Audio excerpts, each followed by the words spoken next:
And I would like to turn my microphone on. Call the meeting to order. Procedures. The chairman will announce each case and ask any party having interest in the case to indicate their presence by raising their hand. Commissioners will then discuss the details of the case, calling on staff to provide details of the proposals. Following this discussion, commissioners may choose to ask questions of the applicant, the staff, and any other interested party. Interested persons may speak to support or protest the application. The applicant will be entitled to one brief rebuttal. Interaction between applicant and protestants on the floor is not permitted. Persons speaking are asked to approach the center podium one at a time to introduce themselves by name and address and to present their position as succinctly as possible. The Commission asks each speaker to limit his or her remarks to no more than 5 minutes. Following this public hearing on an application, the Commission will take one of the following actions. 1, approve the certificate of appropriateness. 2, continue the proposal. Or 3, deny the proposal with prejudice, which means the application may not be submitted for at least 1 year unless the Commission determines the circumstances have changed. Or 4, deny the proposal without prejudice, which means the applicant may reapply at any time. And then, when an application has been approved and after a 10-day protest period has expired, the Historic Preservation Officer will mail the CA to the applicant, and city construction permits cannot be issued until the CA has been issued. Any person aggrieved by indecision granting or denying a CA may appeal to the Oklahoma City Board of Adjustment. All appeals shall be made within 10 days of the Commission decision by filing a written notice of appeal with the clerk of the Board of Adjustments. Okay, I'd like everybody to turn off their cell phones, if you would, and we'll get started. Roll call. Moved. Everybody moved today. Alan Brown. Present. Jennifer Bourne. Present. Heather Clemmer. Neela Crink Clements. George Massey. Present. Mary Jo Meacham. Jeffrey Parks. Present. Ann Zacharitz. Present. You have a quorum. Thank you. I just realized I was out of order on the call to order. From the Office of the HP Officer. We're introducing a new commission member who is not here. She's at the statewide Historic Preservation Conference, but Mary Jo Meacham was appointed to the commission by City Council just recently, so she'll be joining us at the July meeting. The Millers Boulevard National Register nomination has been prepared. The city has done that in partnership with State Historic Preservation Office and Miller Neighborhood Association. The public meeting was held this past Monday with the neighborhood, and that nomination will come before the HP Commission in July. But the nomination itself is available on our website if people want to review that draft, and that link is provided here in the agenda. And then this is something that's actually at the end of the agenda under items from council, but since we have an audience now and usually we don't have one by the time we go through items from council, I just wanted to note that the revisions to the HP ordinance and guidelines will go to City Council for adoption on June 10th. If you would like more information about those revisions, if you have any questions about them, please contact staff and we'll update you on all those. That's everything. Thank you, Katie. Next, the acceptance of the minutes of the previous meeting. Are there any comments on the minutes? Is there a motion? I would move to accept. Second. Okay. It's been moved by Jeff Parks and seconded by George Massey. All in favor? Aye. Opposed? Approved. Okay, next item, Code Enforcement report. Good afternoon. Bill? As I promised, the list would be significantly bigger this month. Did not disappoint. No. There's a few things that there's been lots of activity, but for example, like on Paseo, 24th Street, the whole block, people have got several emails and questions about it. The owner has a business plan. They're preparing to develop everything, so we're working with them on their timetable. They've all been re-notified, so their citations are pending if they stumble, because it's been a fair amount of time, same amount of time as granted to any citizen should be the same. So, any questions? Anything in particular?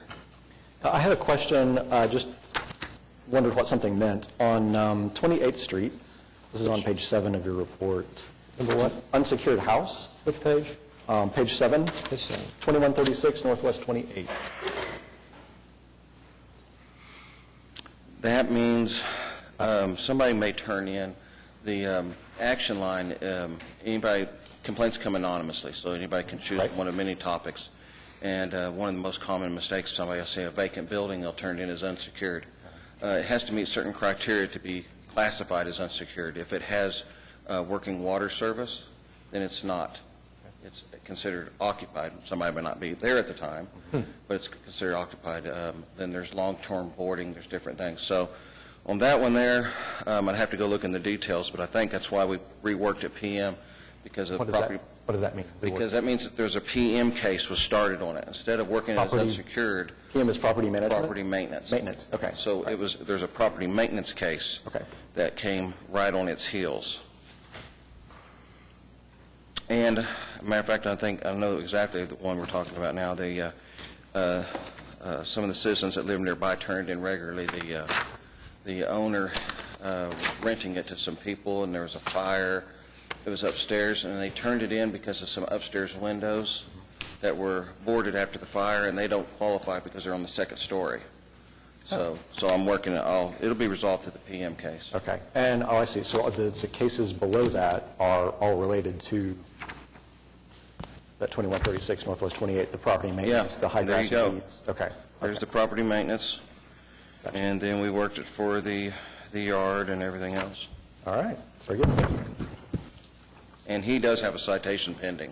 I've already wrote him a ticket. So when citizens turn in duplicate orders, they usually get closed unless they're pending. You know, if there's something that's it's a pressing issue and I need to get their attention and write multiple tickets, I do so. In other words, the city's goal is compliance. So, if we got a ticket, it'll work its way through court. Anything else? Anything else? Thanks, Greg. Thank you. Okay, on to continuance announcements and requests. You have an addition? Yes, so we have two continuance requests listed on the agenda. These are cases that were heard at the April meeting.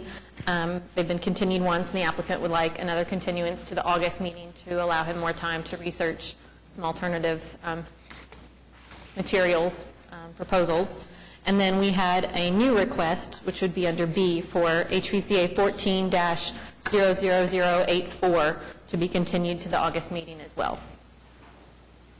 So we need to make a motion to continue each of those Separately? Okay. Any motions? Each one, so that's three separate motions?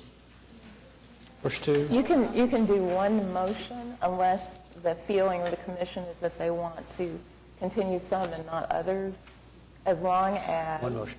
you list the case number for each of the separate Very good. items. Okay.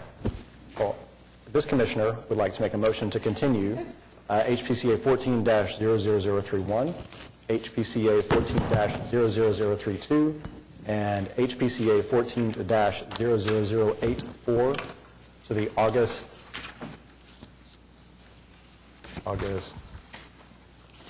6th, to the August 6th meeting.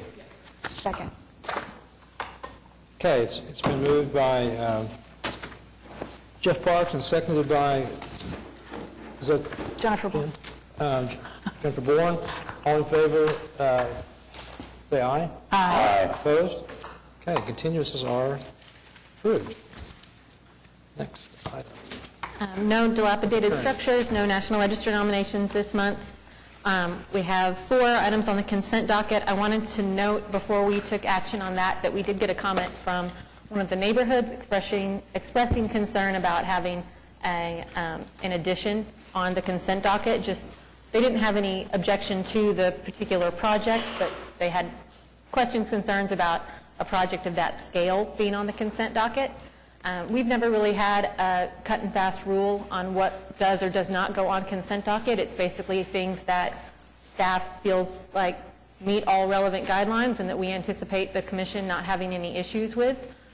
But by all means, if you ever feel like something needs to be pulled from the consent docket, we can do that, or if someone from the public think something needs to be pulled and discussed separately, that can be done as well. And that was about HPCA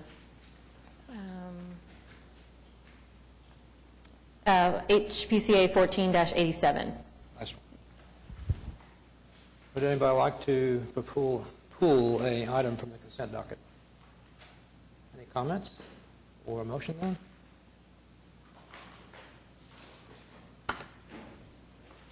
I would move to approve the consent docket. Second. Okay, it's been moved by Jeffrey Parks and seconded by Ann Zacharitz. All in favor? Aye. Opposed? Okay, consent docket is approved. Individual cases.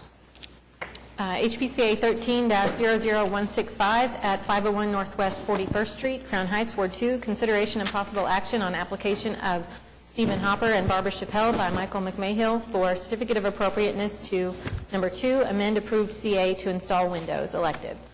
We heard this application last month, and I think we had lots of confusion from everyone involved about what was being proposed, what had been approved previously. I'll try to summarize that this application was initially heard in November, I believe. They had proposed to install either true divided light wood windows or simulated divided light aluminum clad wood windows. When it looked like the commission was not going to be comfortable approving the simulated divided light windows that the applicant preferred, the suggestion was made that they do aluminum clad wood windows with no muntins, and that was what the commission ultimately approved. The applicant then determined that they really weren't comfortable with that. They didn't like how that was going to look, and so they've come back to amend the CA and want the commission to reconsider the aluminum clad wood windows with simulated divided light. Since last month, we have additional documentation of what the windows would potentially look like without the muntins, which was what was initially approved, and I think those are on page 8 or 9 of your staff report. With that,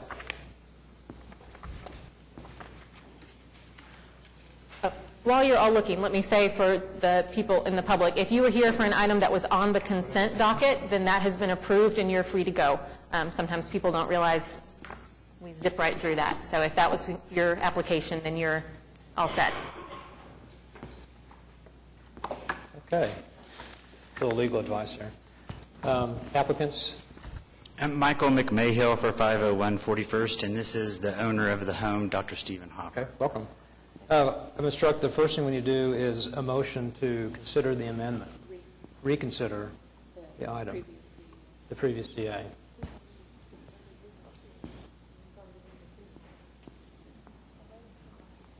Hold on.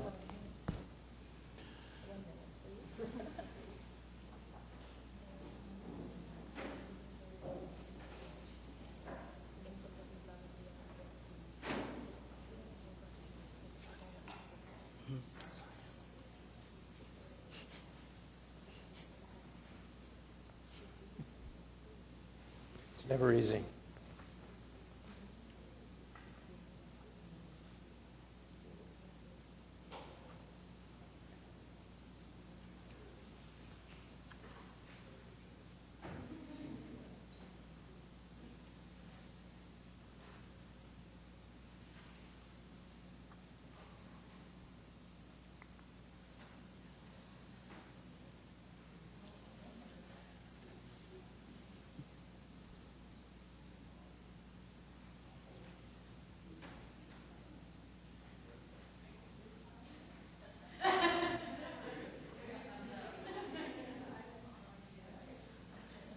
Wow, you're in luck today.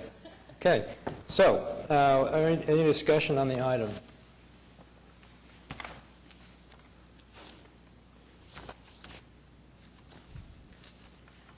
Or comments or questions? So just to be clear, the drawings provided on pages 9 and 10 and I think 11 are what we approved back in November, right? Okay. But we're not happy with that, or you're not happy with that.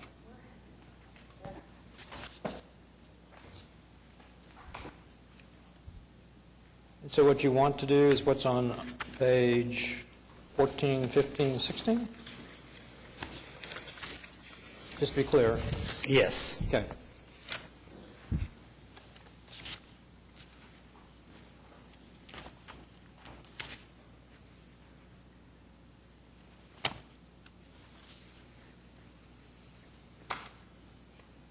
My understanding is that then what you really want is what is against our guidelines as it is currently, and what we approved is for our guidelines. I guess I'm from the considerations that I think that we don't quite understand your current view of those guidelines. So we believe it does meet your current guidelines, in other words. the ones you're proposing are simulated divided lights, yes? They are simulated divided lights which are meant to replace non-historic windows.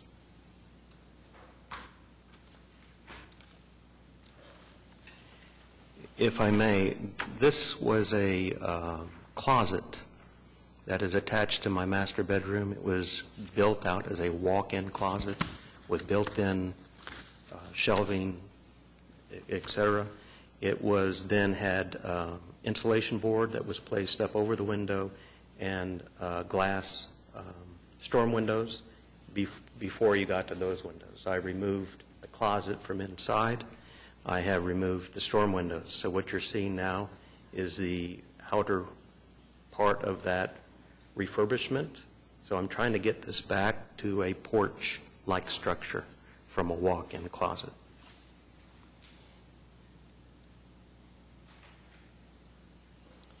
I'm also wanting to maintain the integrity of the other design elements in the house, which are divided glass. I'm also trying to maintain the integrity of what I feel has been done in the neighborhood in similar circumstances, both in my neighborhood and Heritage Hills, where you have many, many homes that have been converted with divided light.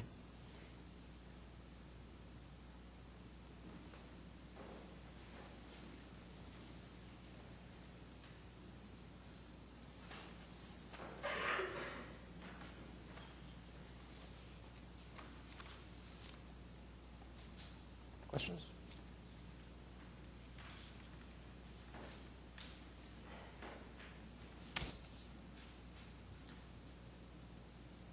There was a third option at one point, which was simulated divided lights with narrower muntins, correct? That is what we are wanting, sir. That is it. So they'll have a narrower muntin. The other option then was true divided lights, which had a thicker muntin. So those are the three choices. That was correct. The other problem was not only the wider muntins, which is not proportionate to the other muntins in the home, Right. but also that I would need to put something on the bottom of those windows to protect them against the elements, because they would be sitting right on the concrete, and the slope of that concrete is back into the porch. Wouldn't you have the same problem with any of the windows? Pardon me? You wouldn't have the same problem with any of the windows? On that porch, yes. Yeah. But I'm saying that we would need to redesign so that we could have something on the bottom of that to. Yeah. Okay.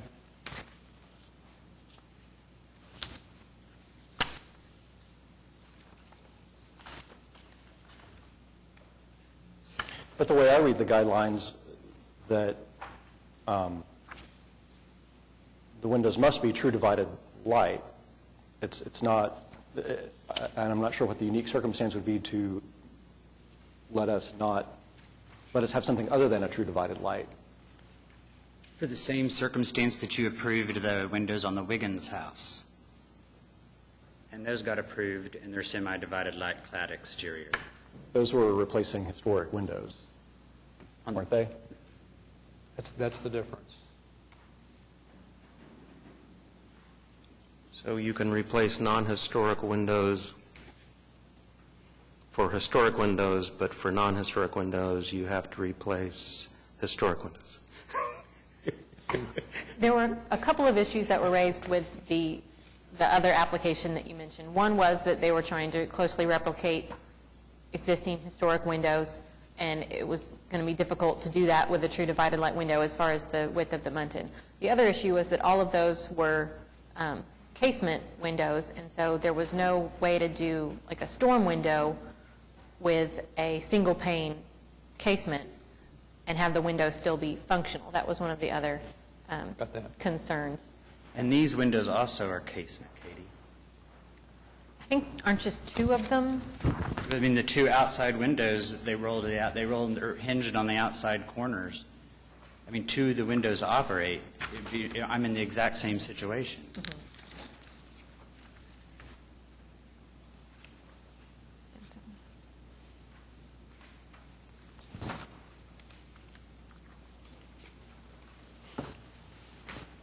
And in the guidelines on the municipal code of 367, it states that an original opening is presently blocked. Consider reopening it.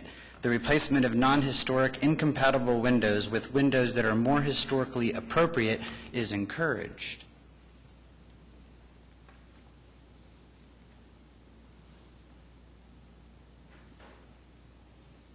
And that is exactly the situation that we're in. But in reality, the historic condition is that it was an open porch, right? That's already been enclosed back in 1955.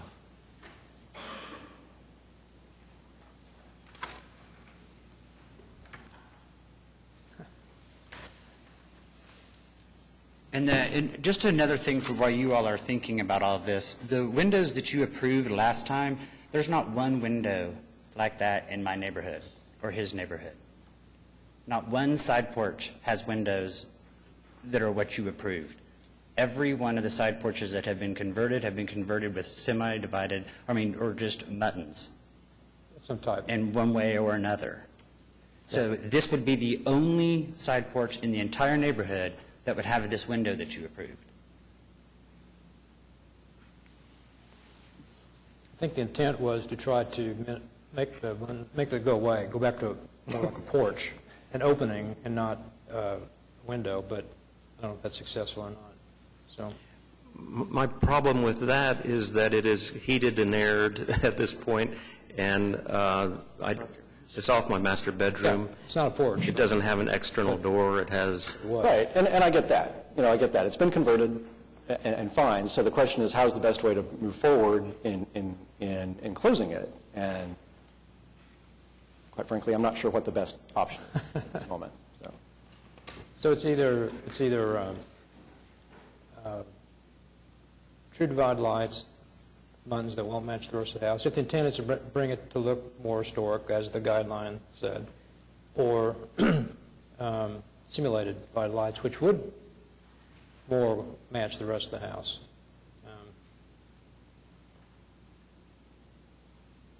So if it was a porch, most recently, an enclosed porch, I'm inclined to try to make it more coordinated with the rest of the house as an improvement. Not perfect. But that's me, so. I think we've had previous discussions, both in commission meetings and in workshops, about the balance between true divided light, when you make it a thermal pane window, those muttons getting thicker and looking different from a historic window, versus a simulated divided light that can get the more delicate muttons, but it's a simulated divided light. In general, I think the commission has leaned towards emphasizing a true divided light window, whether or not that can exactly replicate the width of the muntin. But I think it's something that, whatever the commission is comfortable with here, we need to articulate a finding that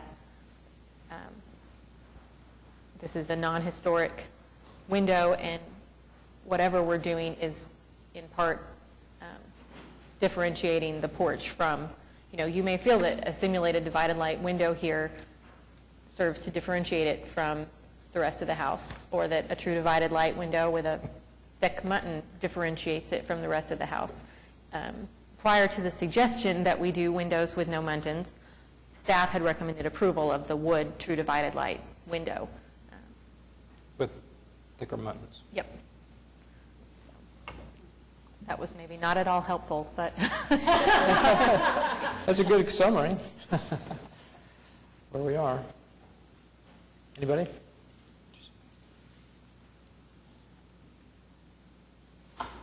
I think I prefer what was really on page 10, just in the general look for the historic integrity of the home, but I don't honestly have a problem with what has been proposed on 14, what this proposal is, myself.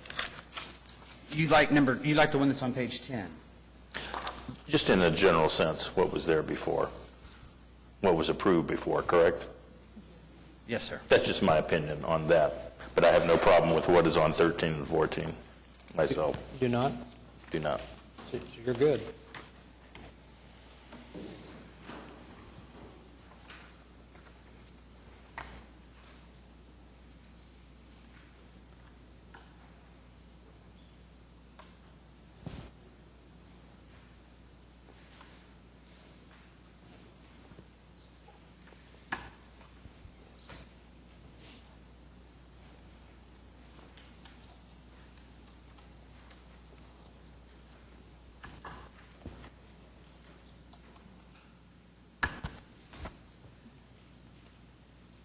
Okay, I think we debated this one.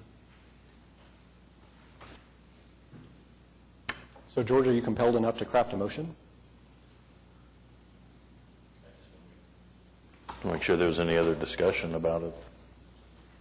I just don't think there's anything compelling enough to reverse what we've already approved in November.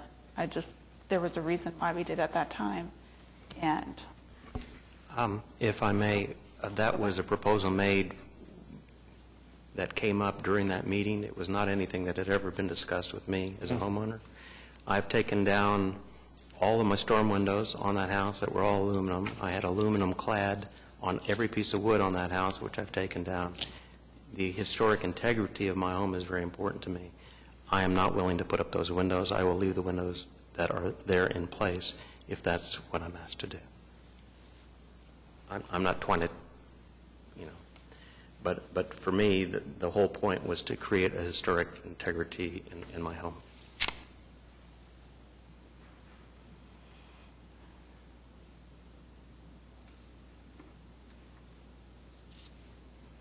I'd like to make a motion. More comments?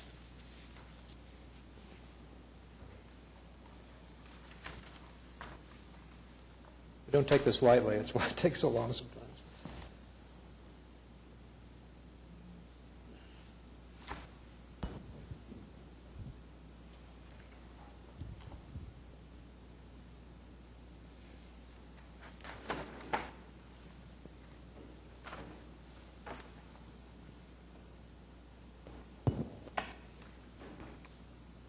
I motion to deny HPC 13-00165, Item 2, with prejudice, with a specific finding that the proposed work will have an adverse effect on the historic character of the district or property, is not consistent with the provisions of the guidelines, is not in compliance with the relevant sections Are you kidding? of municipal court as referenced in specific findings section D of the staff report.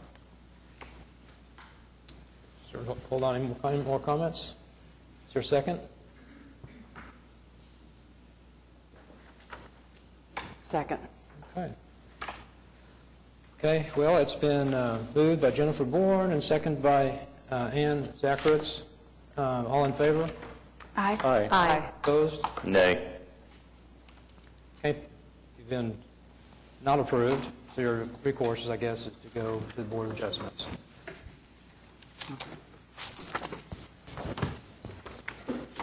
HPCA 13-00197 at 704 Northwest 42nd Street, Crown Heights, Ward 2.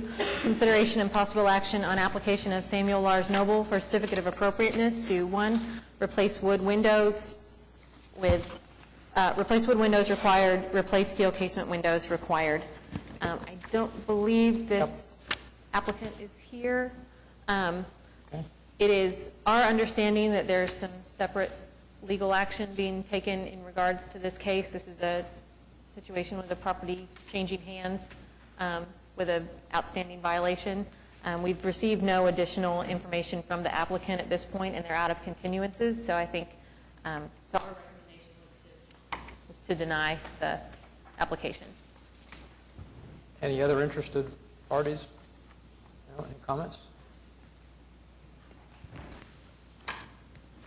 But we're just denying item number 2 and then approving item 1 with Oh. unique circumstances? Is that Right, so previously, I think we continued the whole thing, sorry about Right, that. yeah.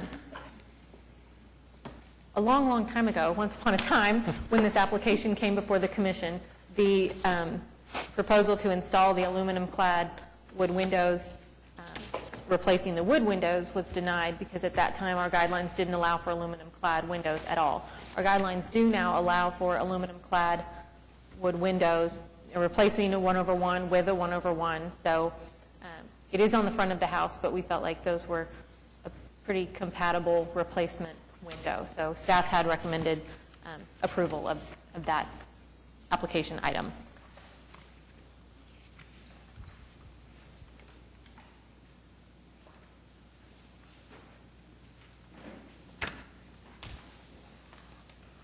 We have to take these one by one? I guess we do.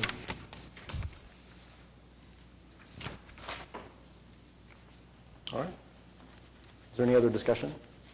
Any more discussion? That was my line. Sorry. I'm helping you move into You're good. potential role, so. Yeah. I would move to deny HPCA 13-00197, item 2, replace steel casement windows without prejudice, with a specific finding that the proposed work will have an adverse effect on the historic character of the district or property, is not consistent with the provisions of the guidelines, and is not in compliance with the relevant sections of Municipal Code 2010, as referenced in specific findings in Section D of the staff report. Second. Okay, it's been moved by Jeff Parks and seconded by Jennifer Bourne. All in favor? Aye. Opposed? Okay, so that is denied. That was item number 1, right? That was item 2. Item 2, excuse me, approved. Next item. I would move to approve HPCA 13-00197, item 1, replace wood windows with unique circumstance, with the specific findings that the proposed work will not have an adverse effect on the historic character of the district or property, that the following unique circumstance exists, that the item does not strictly comply with all relevant guidelines or are not addressed by them, but are nonetheless consistent with the spirit and intent of the guidelines and are in compliance with the relevant sections of municipal code referenced in the staff report. Unique circumstance being that the historic windows, while not documented to be deteriorated beyond repair, are no longer extant and cannot be retained. Okay, is there a second? Second. Is that Jennifer? Yeah, sorry. Okay. Second. It's been moved by Jeff Parks and seconded by Jennifer Bourne. All in favor? Aye. Opposed? Okay. Next item. HPCA 14-00039 at 229 Northwest 33rd Street, Edgemere Park, Ward 2. Consideration and possible action on application of Randy and Nancy Stalkup by Jerry Dixon for certificate of appropriateness to 1 replace window elective. We do have neighborhood comments on this item, and they reference some additional documentation that came in after the staff report and that the applicant also shared with the neighborhood committee. This is a proposal to replace a window in what was once a garage opening, but was converted to a kitchen. Window was installed. The initial proposal that's in your staff report, we had some concerns about a number of items on it, but you, I believe, have a copy of a new drawing for that window that, I think, yes, addresses all those concerns. And the change is that they are, instead of filling in the bottom portion of the window with stucco, it will be part of the window and will be glass. And then they added some additional muntins to the window to make it kind of more compatible with the divisions on other windows on the house and on the existing window. So, Hello, sir. You are, Jerry Dixon for Randy Stalkup. okay, and your address, did you sign in, sir? Yes. Okay.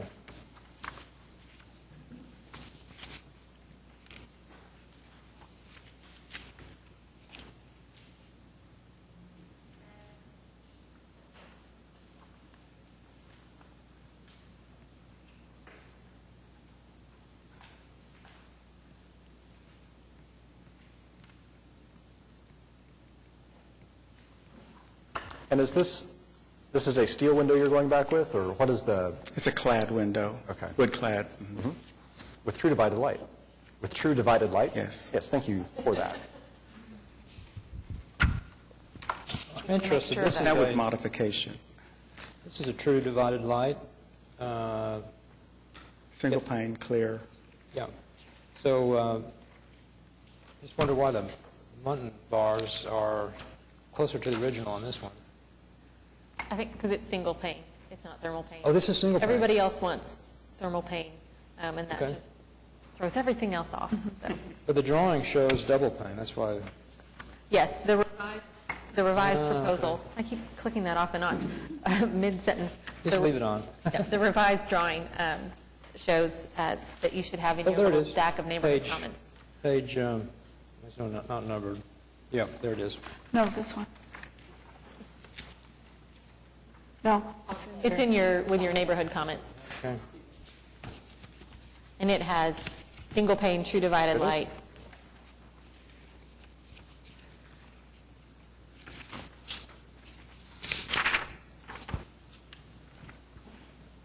And it's not going to enclose the lower half of the window anymore, correct?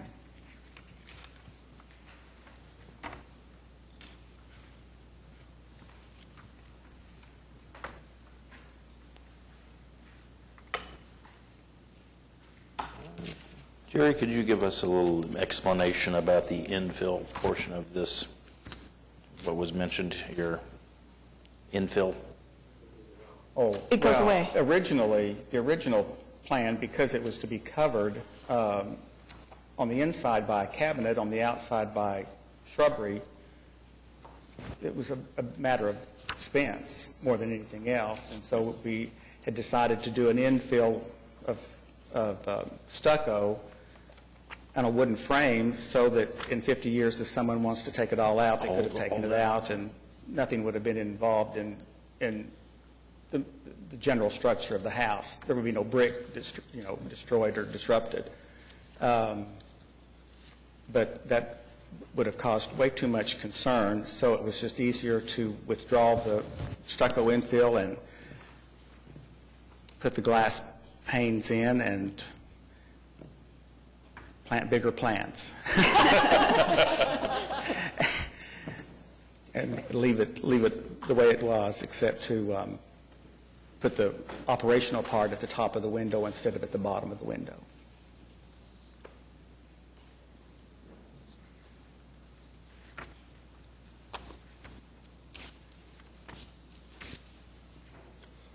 The husband of the wife who wants to do this said that it would have been a lot cheaper to have bought a fan than to put a window that opened so she could do her dishes in a breeze. He lost.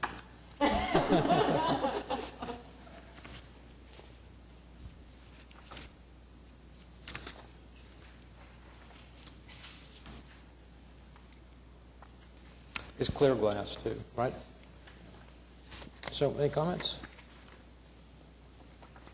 Looking at you, Jeff, you always make the motions today. So. Jennifer has made motions as well. I'll jump on this one. I make the jerky one. The jerky. I'll leave that to you.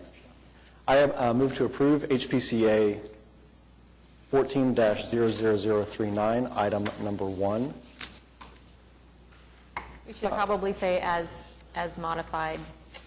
As modified or amended with the additional supplemental drawing provided at today's meeting, with the specific findings that the proposed work will not have an adverse effect on the historic character of the district or property and complies with all relevant guidelines and sections of the Oklahoma City Municipal Code 2010 as referenced in Section C of the staff report, with specific findings: 1, that the proposed window does meet the guidelines for true divided lights; 2, that the proposed window replacement encloses the window opening; 3, that the proposed window is a close approximation of the window to be replaced and other existing historic windows on the structure; and 4, that the window to be replaced is not original to the structure.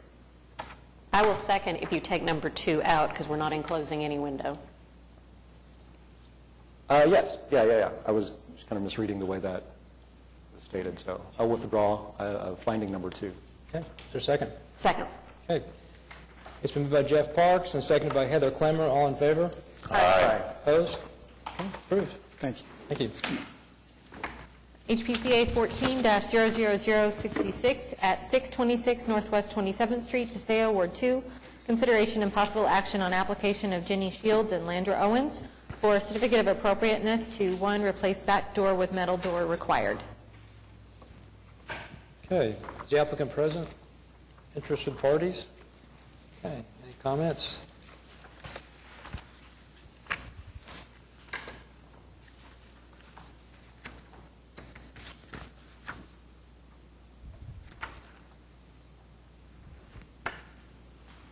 So one of staff's comments was that it was a highly visible door, and then I flipped to this image, and it doesn't really look very highly visible. But is that because the wood fence might go away at some point? Or? Well, we do have older pictures in our files of this property where there is no fence and it is highly visible. I could understand that. Yeah.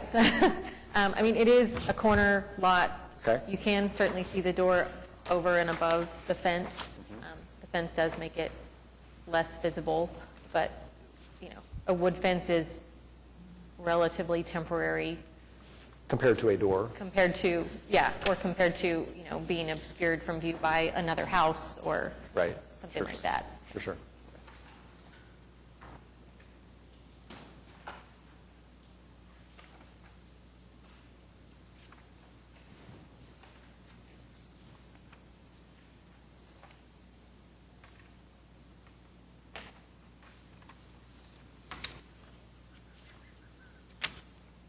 You're recommending we continue to get more information. Yes, we have the ability to administratively approve replacement of back doors, but we generally don't approve steel doors. So our hope was that it be continued and we could work with the applicant towards an administratively approvable replacement door. I move to continue HPC 14-00066, item 1, to replace the back door. Specific findings that additional information is required from the applicant in order to determine whether the action requested is consistent with all relevant guidelines and are in compliance with the relevant sections of the Municipal Code 2010 as referred to in Section D of the staff report. Can you continue to the August 6th meeting? And continue to the August 6th meeting. Okay. Is there a second? Second. Okay, it's been moved by Jennifer Bourne and seconded by Ann Zakowitz. All in favor? Aye. Opposed? Okay, continued.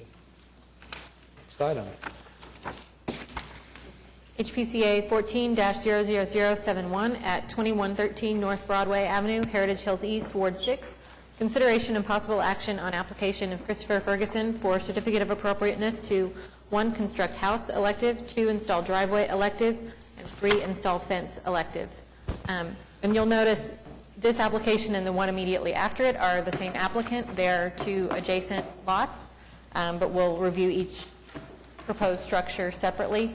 I had a call from the president of the neighborhood association saying they were very supportive of the proposal to build 2 single-family dwellings in this location, that they would defer to staff and the commission on any particulars or details that needed to be refined, but that they were very excited to see the project move forward.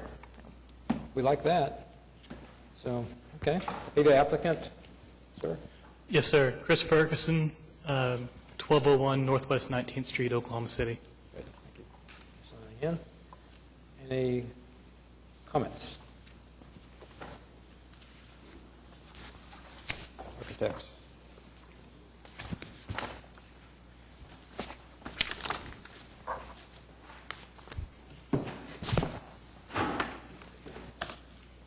Yeah, overall, I thought it was very nice. Staff had made comment about the blank wall on one side, which, you know, in my opinion, it's not really very visible. I really have no strong feeling one way or another on that. I think my stronger feeling is with the shutters on the front of the house. The windows that the shutters are around are, the window is small, I think, because that's the kitchen, is that right? Right, that's where the sink's at. Nope, and that makes sense. Usually, the shutters seem a little bit big for the size of the window to me. But otherwise, I thought it was a very nice application. I was pleased with it. Yeah, I didn't have a problem with that blank wall either. The shutters did give me pause. So which side is the blank wall on? It says north. West elevation. Yeah, that's what I thought. I think it's the north elevation, Oh. actually. It's the Oh, yes. side. I'm sorry, north So elevation. it, as if you were driving south on Broadway, you would see that wall. Driving south on Broadway, so it would be the east elevation, right? No, it's the north side of the house. The house is facing east. Oh, it is. This house is facing out onto Broadway. I'm confused. Oh, these site plans. Which site plan? So it's the south lot. There's a lot that's at the corner and then a lot directly south of that, and this is the one just south of that. Which lot are we talking about here? So you're looking at the Sanborn map, which is completely confusing because there were like 87 structures on one lot. That's right. Okay, here I go. Okay. I was trying to get context here. Okay. This one is south of the corner. South of the corner, so the The next blank- one we're considering is at the southwest corner of Broadway and 21st, and this one would be south of that on Broadway, on the west side of Broadway. Okay, well, I still think it faces north. 21st Street's on the north. It's facing, that's what it looks like here. Isn't that the front? That's the next application. Yep. Okay. I'm sorry, I was so confused here. Well, it's, because it's one applicant for two structures, a lot of the documentation overlaps, so we were confused too.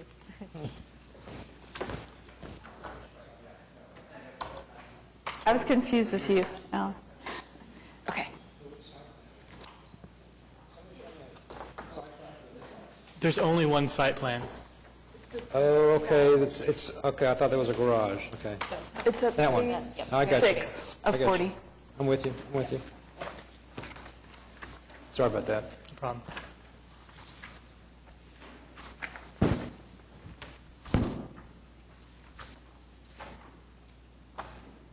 Yep. That's pretty good.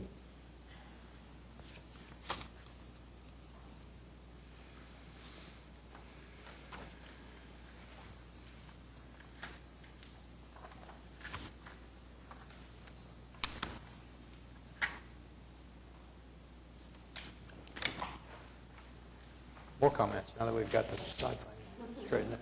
Or I do. A lot of drawings here.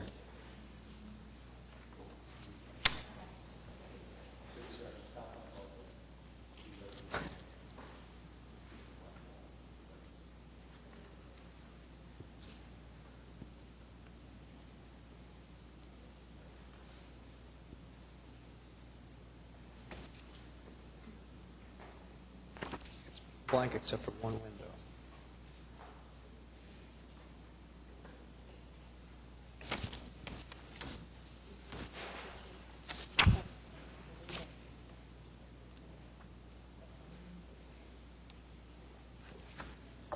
Are there any other shutters within that neighborhood that you kind of looked at, or you just? I've done some rehabs in the neighborhood, and whenever I've seen shutters, they've been kind of plasticky, and I've always removed them. But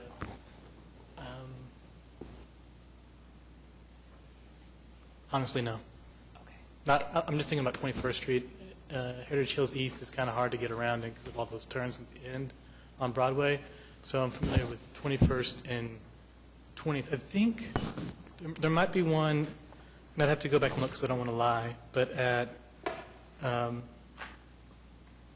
would be 131 Northwest 21st Street. There might be some shutters on that one. It's a two-story. I was just wondering if there's a precedent you were looking at. Oh, no. The shutters that are there primarily, I think, to make the appearance when you first look at it, that it's kind of the same size with the box as the other windows. And so it's a design feature I'm willing to change or do whatever, which isn't compliant, but it's just, I think it's an architectural trying to keep the same look. If we removed the shutters, then it might look weird at first glance. But if there's another way to do it, I'm open to it.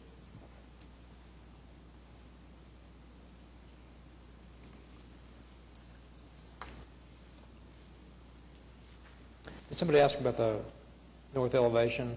Why? You want more windows? Why aren't there more windows? There's three reasons. One, it's a small structure. It's 930 square feet, so there's not a lot of chance to put in windows. There's a interior design plan on this, and you'll see on that wall there is a kitchen and then a closet and then a bedroom. And the only way to really put in windows or to add extra windows would be to put one in the closet, which would take away from closet space and usability there, or to put windows in the kitchen. You'll see that there's a stove there. I had a window over a stove once. It got greasy. It's horrible to maintain. I could remove those upper cabinets and put 2 extra windows in there. But while I kind of like not having upper cabinets, it's kind of expected to put your glasses and stuff in. So if there was a spot that made sense to everybody, I'd be more than happy to add them. It's kind of, we can kind of modify it some right now, but those were the reasons why there wasn't anything there. The last reason is I'll be living on the northern property.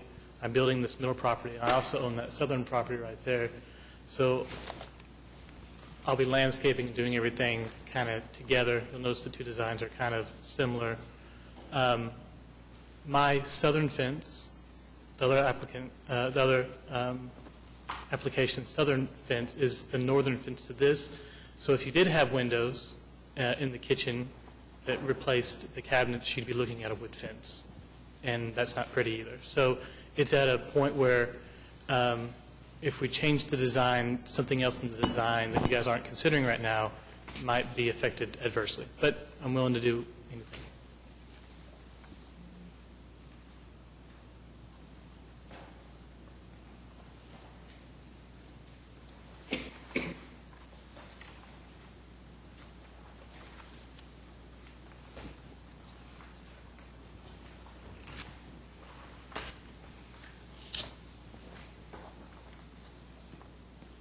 Everybody okay?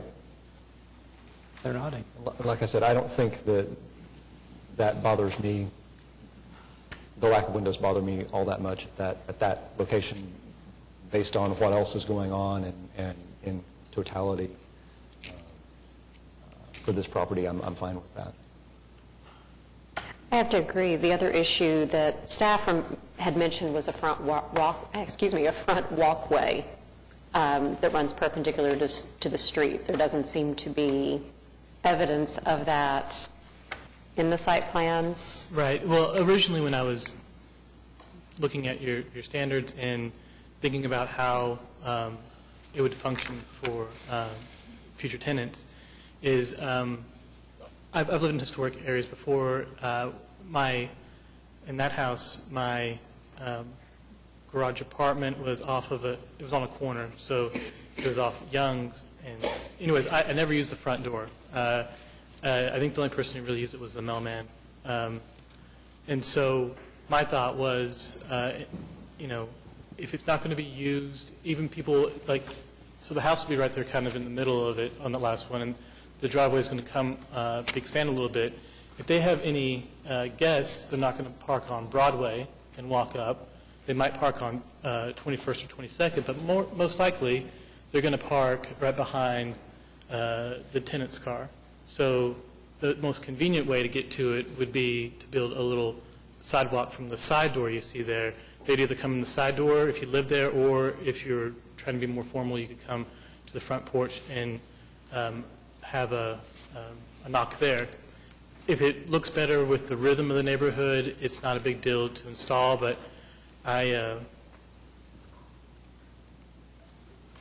it's a ecological thing. I don't want to build something if it's not going to get used, but if it looks better and it's better for the neighborhood, I'm willing to add one. It's not a make or break type deal. Okay, good. I think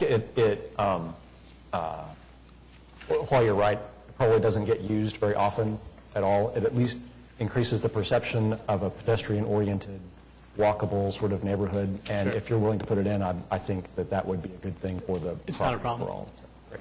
I mean, it maintains the historic character of what you're trying to do. Sure. I have one comment, just ask a question first. Back to the window thing.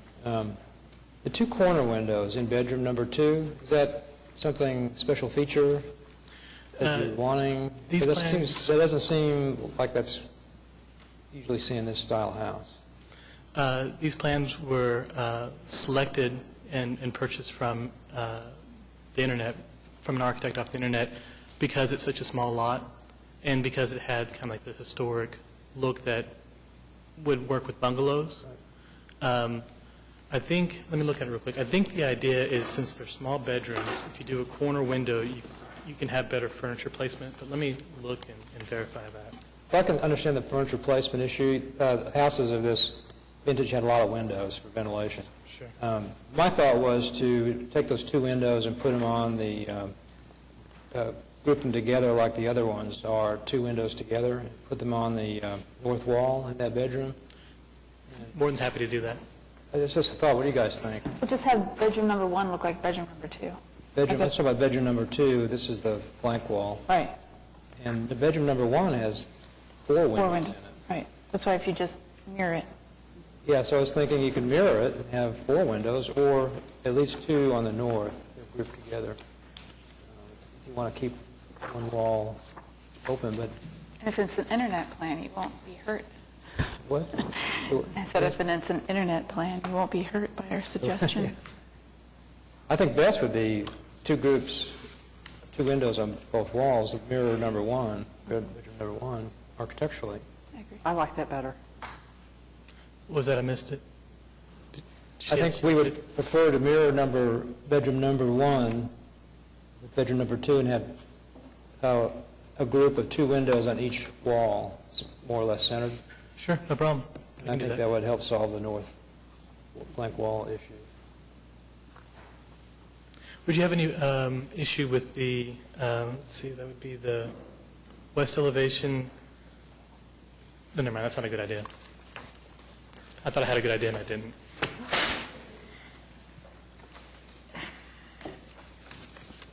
The west elevation would be pretty symmetrical. Yeah.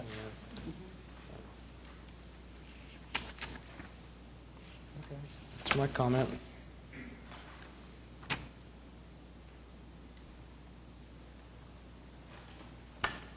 Good, Jeff. So was everyone else okay with the shutters? Or, I understand why they're there. They're smaller windows on the wall. It sort of helps to fill the wall, and I get that. And also, it looks like they're sized so that they, in theory, would actually cover the windows. But the windows themselves are small, and so the shutters seem big.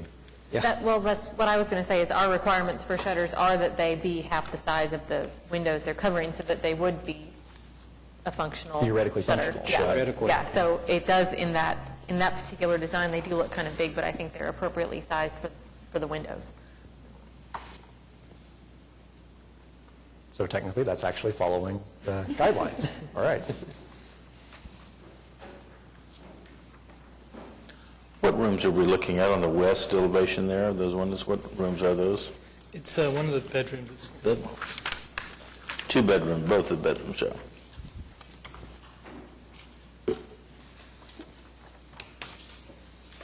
Motion? You do still have some kind of tricky things with the fence. If you okay, wanna- sorry. If you want to make a motion on the rest Driveway. of it, and we can treat the fence and driveway separately, or we could discuss all of it and then, Let's go ahead and talk about all of it. Is it a big, what's the issue on the driveway and the fence? I think the fence placement really needs to be more for each house appropriately placed now than to get into some future owner and have a fence in the wrong place. yeah, so the fence is proposed to be 10 feet inside the property line for this structure to basically create a larger backyard space for the house to the north. We don't have guidelines that talk about where the fence is supposed to be as in relation to the property line. And if you own the property, you can get a fence permit to put a fence wherever you like. But we had talked about there being concerns, right now, it's going to be the same owner for both properties, but down the road, if the property is sold, and a new owner's maybe not going to be thrilled that he's got a fence taking up 10 feet of his yard. So just wanted the commission to kind of consider that. And then while it's proposed to be the back fence for the house to the north, it's technically the side fence for this property and doesn't meet our guidelines for placement of a side fence. This one came first, so we have to talk about a side yard. Because it's on this property, we have to treat it like this house's side fence. Yeah. How far is it from the house, the south house? I think it's 11 feet. Doesn't look 11 feet. It looks, if it's 10 feet from the property line, it looks more like 5 feet from the house. Let me get to the site plan, so. It's 11 feet. There's an 11-foot dimension on something there. Looks like an 11-foot setback from the north house. So the fence comes out, it's wood from the back of this property, from the back of this property up to that point that's marked with the 11. And then from that 11-foot mark forward, it's an ornamental iron-style fence to have some transparency at that corner. So getting to George's point on putting the fence right there at the property line, the reason why there's a fence there and the reason why it's further back, and once again, you got to look at each property as you come to it, but it's a total design. I'm going to live there for a while. Is my back bedroom, kitchen will look towards this house. Their kitchen and one of their bedrooms will look towards my house. And it was a consideration for the tenant not to have their landlord looking or moving around. If I were to put it 10 feet, I would have a bigger backyard. But if I ever were to sell the property in the future, there would be a survey, and I'm sure someone would insist that it be removed. I don't know if that bears anything. The other option is if this doesn't work, I don't mind routing it around for like a side yard, but maybe omitting the wood fence completely, and that way, but the tenant then wouldn't have really any good access to the north or the west side of their house, because it would be kind of infilled in with my backyard. So the idea of having a privacy fence there was to give them some privacy, and me. Did not understand that. Oh, sorry. Did you? Okay, sorry.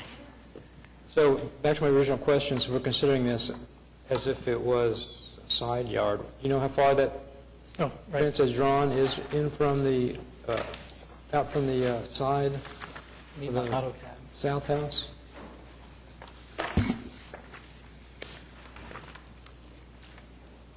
Okay, if you look at the site plan on page 5 of 54 on 2115 North Broadway, there's a dimension there. Oh, no, that's not the right dimension. That's from there to there. So that's 10 feet. It's probably going to be less than that. It'd be like 5 feet to the roof line, and then it's 18 inches on the roof line. I didn't hear what? Sorry.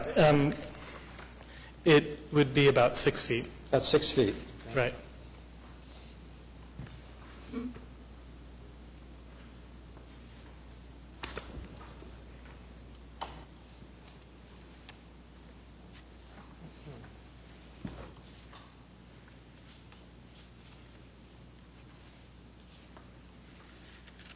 Was there a survey done, Christopher?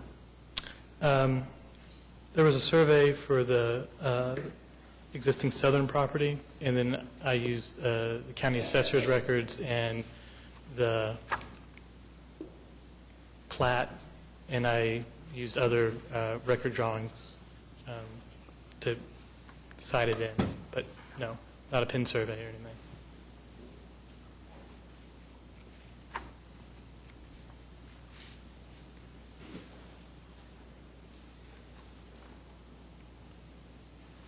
So the southern boundary of the 2113, that's defined, and I went off that, building north.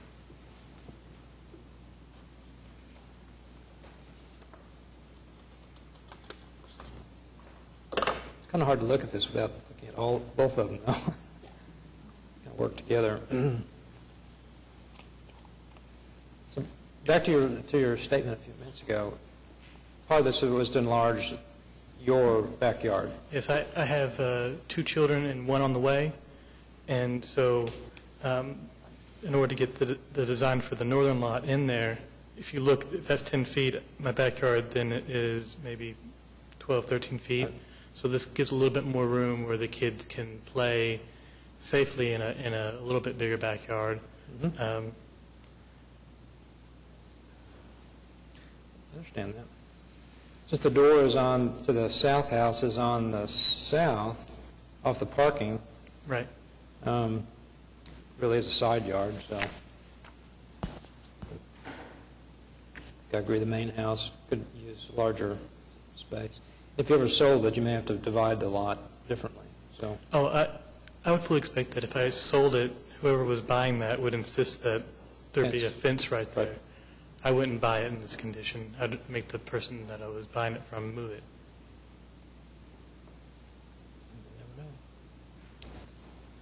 it. On the drive to the south, has a shared drive Yes, with, you don't own the property, I own the property to the south, too. oh, you own all that? I'll own all 3 structures when it's done. Okay.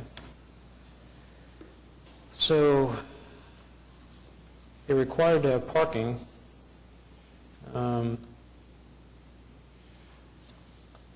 What's the restriction on a shared drive? Is there any parking? Looks like you can at least park 1 car on site.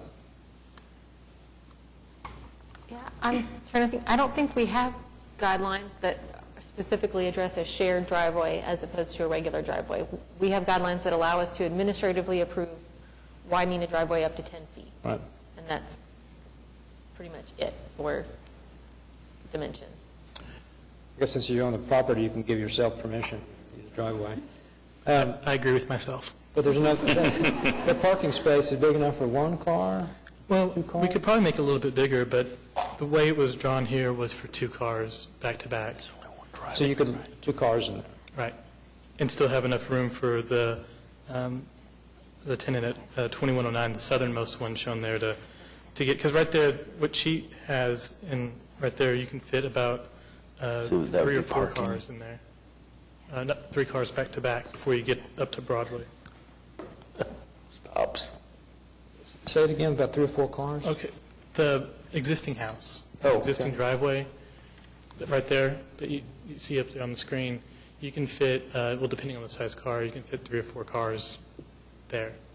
So the intent of having this shared drive was to have 2 cars be able to be parked there. And that driveway right there, you're adding to the north, to that driveway? Right, to this driveway right here. You're adding on that driveway? Right. 5 feet at the entry and then 10 feet for the parking space? Right. Okay.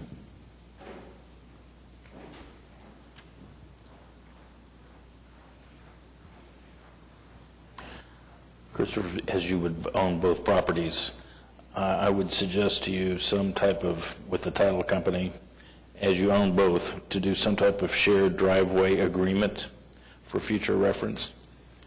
I had a problem with that in Mesta Park, and my owner didn't think he'd ever have a problem, so we didn't do such a thing. But about 6 weeks later, he called me and asked me what the name of that attorney was that we had been talking to. So I think you have a great option there, since you own both properties, to something about what the agreement is to never leave a car in the driveway Or at the entrance or something where it'd be dangerous. Okay. At the title company? I'm sorry? You do that at the title company? I'm not sure. Ann, what do you? Would that be something you do if you ever sold it, or, because he owns both? It would be done for the property now through the title company, maybe even in the commitment. Future, it would be binding on future Yeah. owners. So it'd be binding, right, Ann? Yeah. Okay. I think it would make a new owner feel good about your investment property, too. Sure. You've got side-by-side driveways on the north house. Yes. So, but there are, looks like they're double wide, so that's not the same problem. Not sure. This will be wider here for that extra parking, but someone could still leave a car in a bad place maybe or something. So. Right. Yeah, somebody parked in the drive opening onto Broadway, you'd be blocked, probably, so, yeah. Okay. You could take the parking width of 10 feet straight to Broadway, be enlarging the approach. That would help any possible congestion. I think it's wide enough the way it is right now. I had a talk with traffic about it, and Okay? they were a little bit hesitant about making it bigger. Okay. They said it maybe encourages someone to pull out faster. Okay. But I still have to go through them, too. Any more comments on the fence or driveways? So the fence, I mean, we've talked about it being farther south and on, on this property, and it's fine for now, he owns both properties. Deal with that in the future, I suppose. But there's also the issue of it's the solid part of the fence is too far forward. Did I read that right? And then also the transparent part extends beyond the front face of the house, so that is also an issue. Have we talked about any way to resolve that here today? Yeah, how do you make a a good point. backyard for that other, without connecting to Right. everything? So does that transition point get moved further back, further west? And then, I think you could move the transition point further west. That'd be hard to, I guess you could jog the metal, the steel fence, the face of the house out to the property line, and then right. Then once you hit the property line, then you can bump out to place Where it east is. position where he's got it shown now, right? which would be kind of weird, but it might actually, I don't know, might be better. You're talking about doing like a 45? Like, 45, I don't think 45 accomplishes. Yeah, no, because it would still be on your property and forward to the front face of the house. I think it would have to come straight. So how far back would it have to be to meet the setback rule? A little over 12 feet. A little over 12 feet 12 feet from the face of the house or the from the face of front the wall of the house. Not the porch, but the house. Right.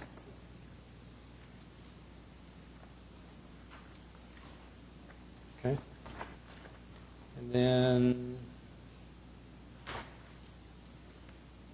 jog it to the north, the steel fence to the north, To the property line and then, east. yes. Is that okay? so, I don't think I followed it. Have a wood fence up until, or move the wood fence back 12 feet, then start a steel fence, and then make the 90-degree turn and head north? So we're still at a rectangle, or are we changing the geometry? What we just said is the wood fence would terminate 12 feet back from the face of the house. Okay, From there, the steel fence would go straight north to the property line. okay, that's what you're saying. Then it will go east to the corner property line. And then So that other decorative fence you have. basically you're just notching out a corner of your yard. Right. Sure. Yeah, I don't see a problem with that. But- The only, I'd have to put something pretty there, some sort of landscaping or something, because I wouldn't want someone, it would be a good place to hide. That'd be my only concern. We have a deeper yard on the driveway side, so Yeah. Does the fence connect to this house at all? Which house is this house? Does the fence, does it connect to the small house that we're talking about? Not as shown. Okay. All right. I don't think it's required to. I was just wondering if it did.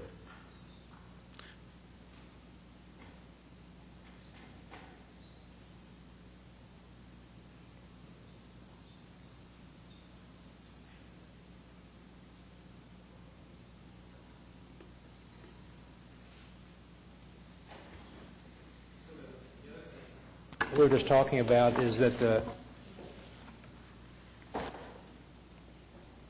we were just talking about the steel fence that would be on the property line would need to be part of the second application, because it's really part of the backyard, side yard enclosure, right? Because it goes past the front of this house. The one that's on the property line Right. running east and west between the two structures? Right. That could be on either one because it's on the shared property line. Okay? So we could do the fence that's going along the property line as part of this one, and we'll amend these drawings showing where the fence goes, and then we have the other portions of fence already included with the other Okay. application. Okay. Anything else?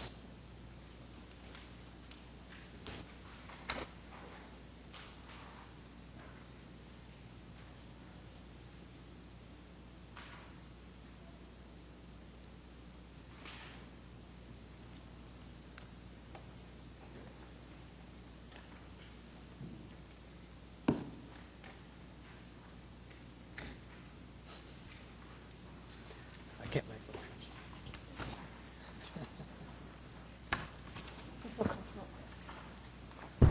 Do you feel comfortable not to see this redrawn? Probably Do you good. feel comfortable not to see this redrawn? Like with where the fence is and where the sidewalk would go and... I'm comfortable with those things coming to staff. Okay. I think the windows is pretty simple. It's a mirror image flip of the other side of the house. I think we know what we're looking for, and I think now that we've had 3 people draw the fence up here and shuffle it back and forth, I think we understand what... We've got 3 different drawings. Yeah. You can come back with option A, B, or C with you.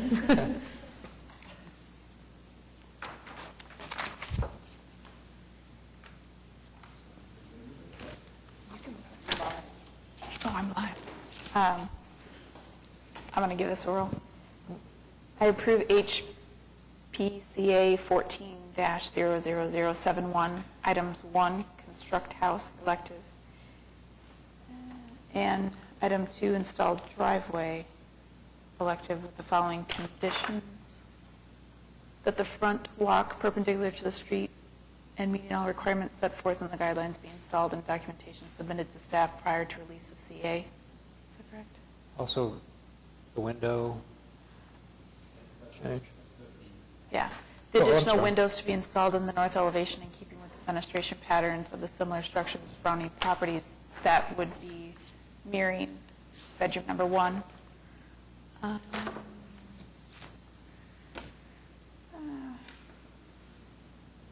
to do the fence too? Oh, Fence separate? I'm sorry? No. Agreed upon conditions. Will not have an adverse effect on the historic character of the district or property. The items comply with all relevant guidelines and sections of the municipal code 2010 as referred to in section C. Do you want me to do the other one too?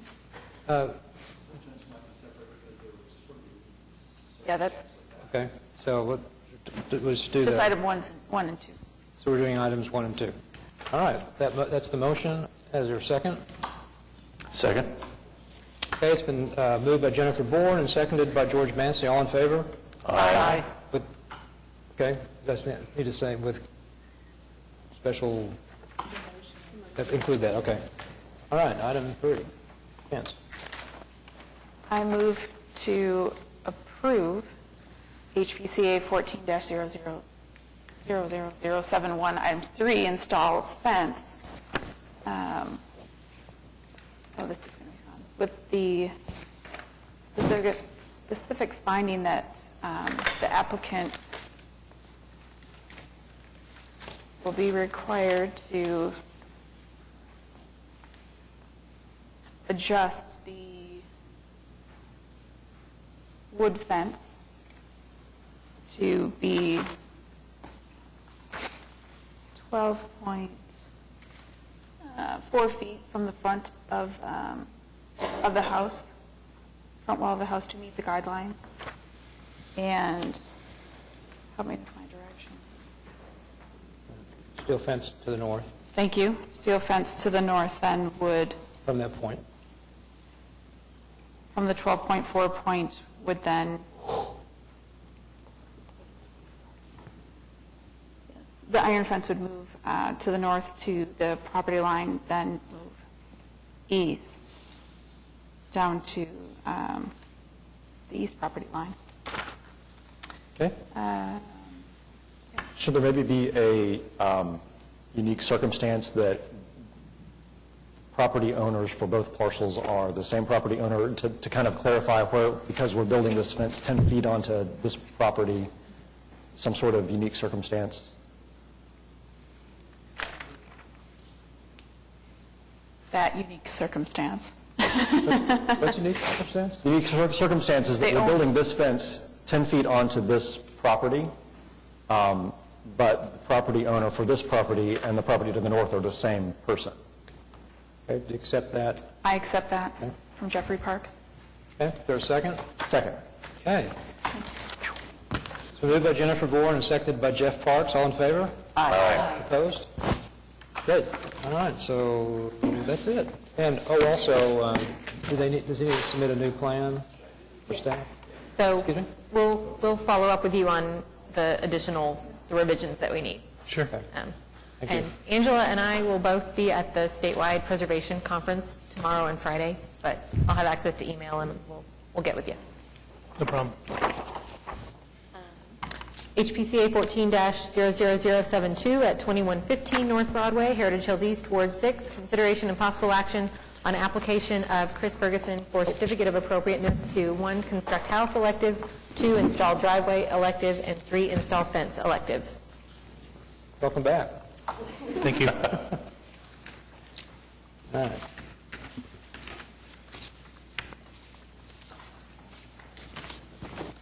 My only issue is the north elevation, that I hope you consider adding another wood column to that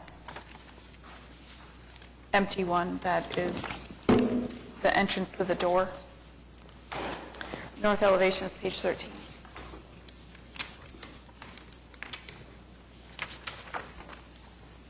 Say that again? You have the 2 wood columns Right. flanking. If you can have another, that tapered wood column In the center? be on that side, Framing the doorway. framing the doorway, yes. Okay. The reason I left it off is in an old house, people always sat on that when talking to someone on the porch. But I've also seen that sag in the I middle was over going to say, time. it feels like it's going to fall down. So no problem won't. there. I'm an engineer, so more bracing is better. I mean, I think you see it both ways. And sometimes when it's not there, it does sag, but you certainly see it. That's part of the charm, right? Right. That's why we live in these neighborhoods, right? I just said to consider it. Oh. There's other commissioners. I agree. I can see you really thought about how it's going to be used. It's a good place to sit.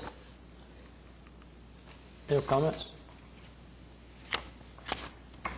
Two things that staff had talked about with the applicant and that haven't been updated on any of the plans we have was to move the porch and the front wall of the house back so that they were in alignment with the houses down the block. It would make the porch 2 feet deeper and then shift the whole thing back 3 feet. Is that right? 2 feet and 2 feet. Yep, 2 feet and 2 feet. Okay. So looking at the Right, side is it plan, 2, so you're 3? talking about on the left side, looks like an outline of a house. That's the porch in the front of the house. And you'd be aligning the face of the house with the face of the house to the west? Yes. That's about 3 feet, okay? Which will reduce your backyard. Yeah. So, yeah. Yeah. Good thing we moved that fence. Yeah.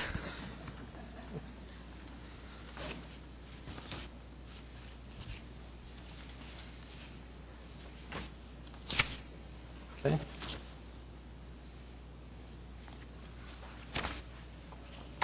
On his site plan that he has, I don't, is it here? This alignment? Yeah. That's right, isn't it? Right. On the As north. drawn, it sits just a little bit forward of the rest of the houses down the block, which appear to be in a pretty nice, even row. Page So- 5. And I bet, did you look at the records at the city, the property records? I bet there's a building line. Yeah, I think it's 25 feet. Excuse me? 25 feet, I think. The building line is? Okay. 'Cause usually the fronts of the houses are on the building line. Oh, well, I need to look again. I was looking on the plat, so I'll look again on the plat. Yeah, the plat, right? Yeah. I'll look again. I thought it was 25 feet, but if it's Well, you'll not, solve that problem if you line it up. So yeah. I just wondered if you looked at that. Are you willing to consider a front walkway on this house as well? Yeah, if you notice on the site plan, I added a little walkway there. I think I just turned off the layer before I printed it. It's there. That goes up to the front. It's just, You've got a sidewalk going to the driveway right now. Are you asking for a sidewalk out to the public sidewalk? Perpendicular to the house? well, there's a sidewalk that I intended to build up to the front porch. From the existing sidewalk, you see that little thing that goes north a little bit? North, yeah. Yeah, that was the other part of the sidewalk. If you extend that straight down, that's what I had intended to do, but I think that line didn't get printed. So there'd be a new sidewalk from lining up with that short sidewalk to the front of the porch. house. Okay.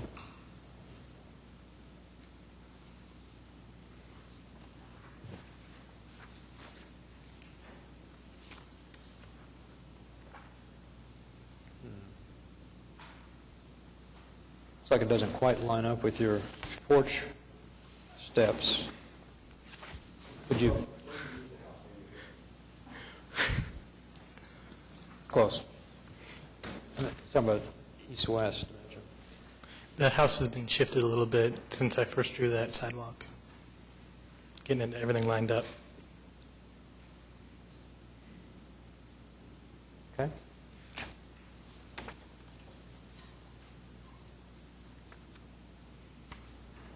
We had some concerns from the neighbor to the west, and I don't know if anyone's here that wanted to speak on that. There's a line of trees that goes down, all the way down the property line between this house, this proposed house and the house to the west, and they were concerned about those trees being affected by the driveway. And that kind of comes down to things being on whoever's property, whoever's side of the property line they fall on. I don't know that we really need to, I don't know that we have any way to address it other than to say that that concern was raised about that. So there's a line of trees on your property? Is that what you're talking about? It's on his property? It's, well, it's There's right a between chain link the properties. fence that's near the property line. I don't know exactly which side it's on. It's an existing chain link fence, and when the people moved in there, they've got like a 8 or 9-year-old kid, so like 12, 13, 14 years ago, the empty lot, you could hear a lot of the Broadway traffic, and there was a seedier element back then. So she planted trees there as kind of like a windscreen and as a screen to screen her house. And her concern is that if I do a shared driveway, or if I build right there, that I'll either cut down her trees or kill her trees. That's my point. Are the trees on your side? Not 100% sure. I need to get a survey to make for sure. I will.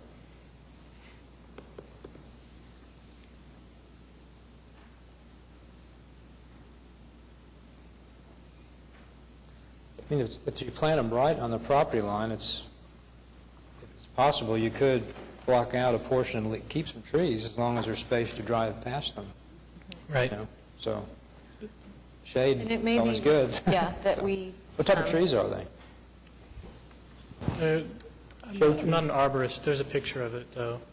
If you can go back a couple on the PowerPoint, I think there's a picture from the, right there. It's hard to tell. Where that car is, and then the trees, that's the neighbor's driveway.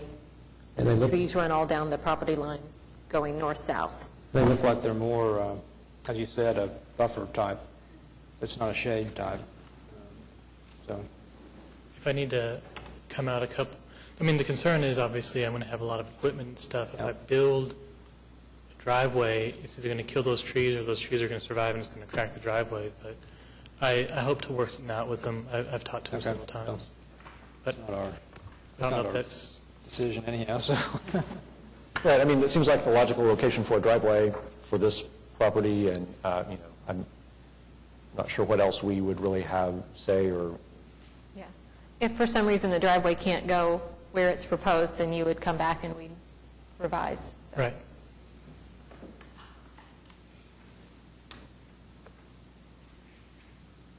Is there an historic driveway on this that front property, or is it in the back, or? I think the Sanborn map might show it or whatever. Sanborn.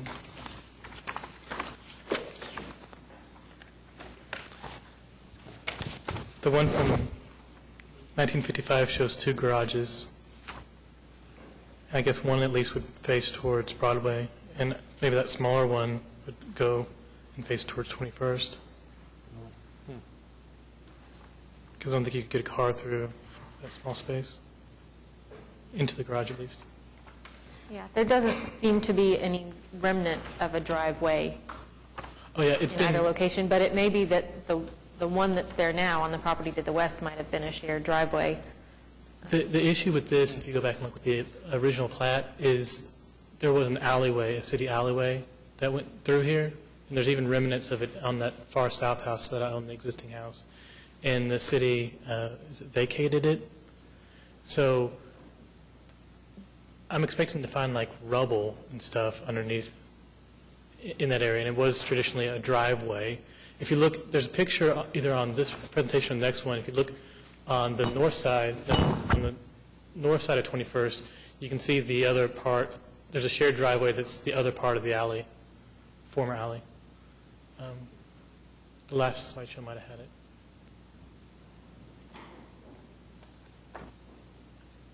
Oh, you can kind of see it right there. That's it? So that was an alley, huh? Right there. That's the old alley. So I'm basically going to put back the alley, but it'd be private. Or on the north side, they'd have a private drive. On the south side, I'd have a private drive. Right there. It was platted as an alley.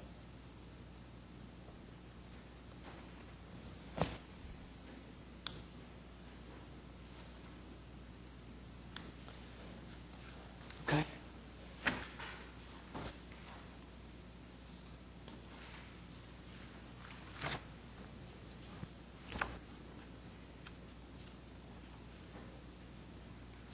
Is there a motion? Discussion? I would move to approve HPCA 14-00072, item 1, construct house, and 2, install driveway, with the following conditions. A, that a front walkway perpendicular to the street and meeting all requirements set forth in the guidelines be installed with documentation submitted to staff prior to the release of the CA. B, that the house be moved. Katie, how much has it been moved? 2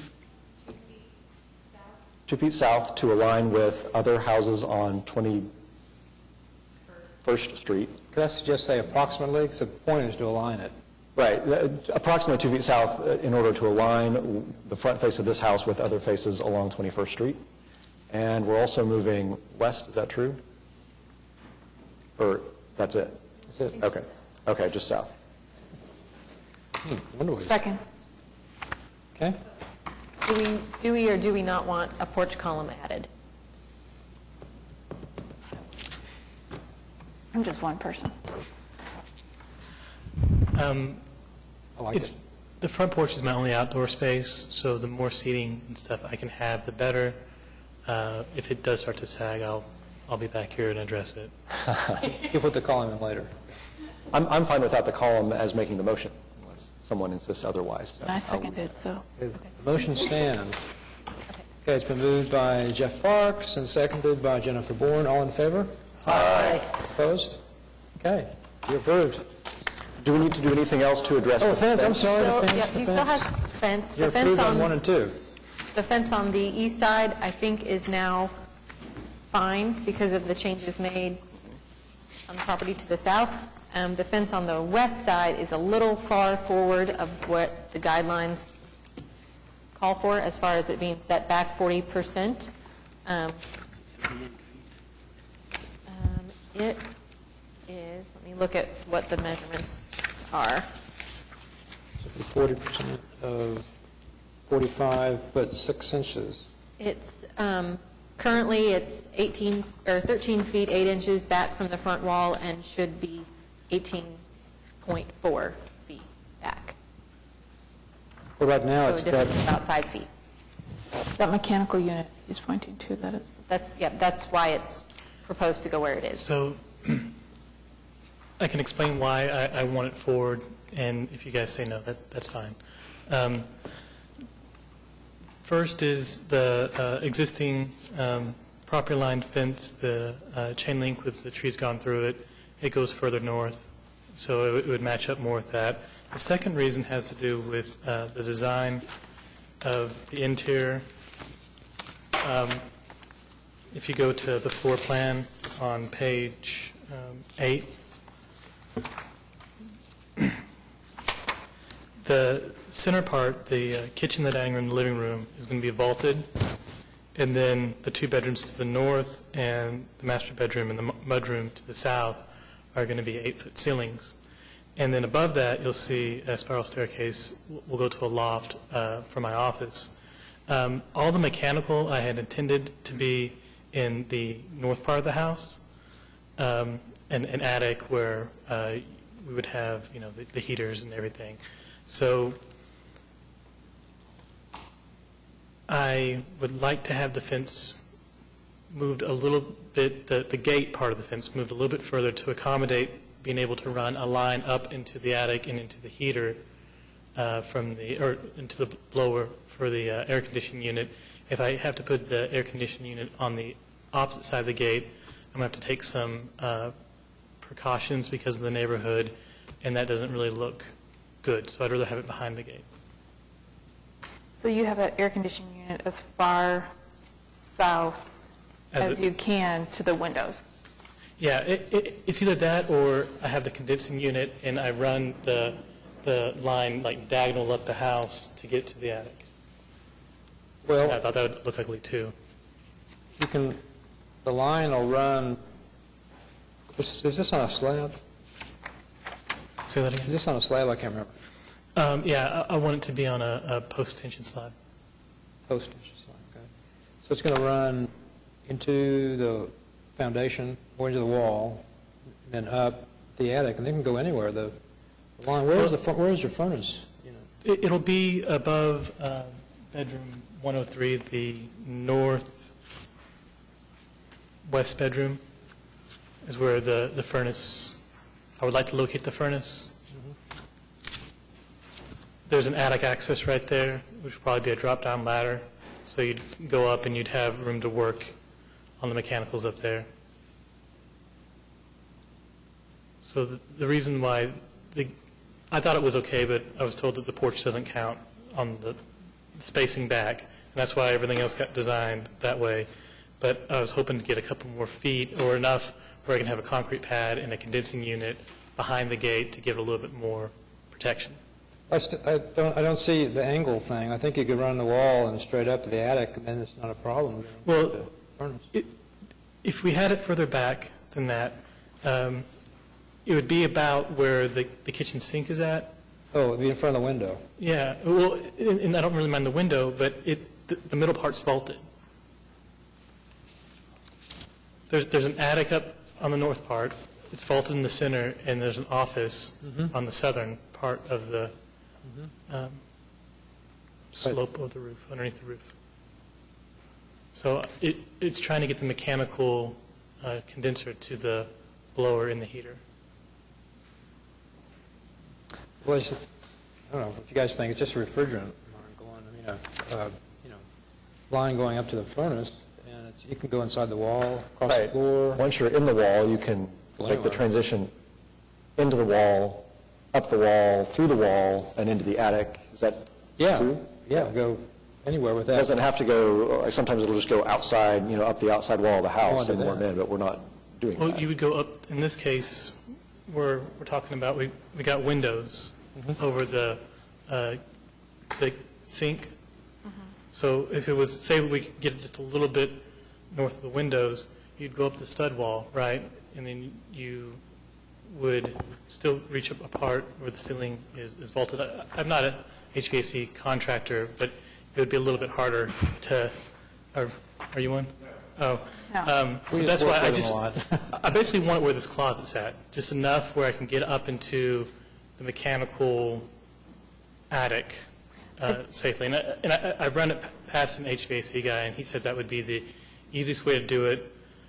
Otherwise, where you guys want the gate, the mechanical, the copper would be on the opposite side of the fence. I don't think there's enough of a unique circumstance to move past what the guidelines say, aside from that you're going to have to move your condenser to the south of all the windows so that you don't have to bypass any of that. I think you can You make have that to work. look further. I think you can make that work for, how far back did it need to be from the front? 18. 18 feet? So it's about where the wall is between the bedroom and the kitchen. So it would be not in front of the window exactly, but Just have to move it further back. I think it would work. I think maybe just talk to your HVAC guy, make sure it's hidden.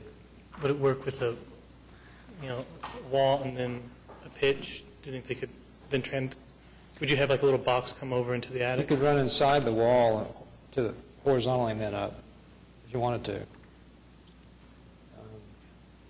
I'm sure I'll figure out a way to make it work. Yeah, I think you could do it. Anyhow, they wouldn't require to move the fence forward, I don't think. If I do have to put the mechanical unit on the opposite side of the fence, north of the fence, where it's exposed, is there anything in the guidelines that I would have to come back and ask to put like a cage around it or anything? There is a requirement on screening.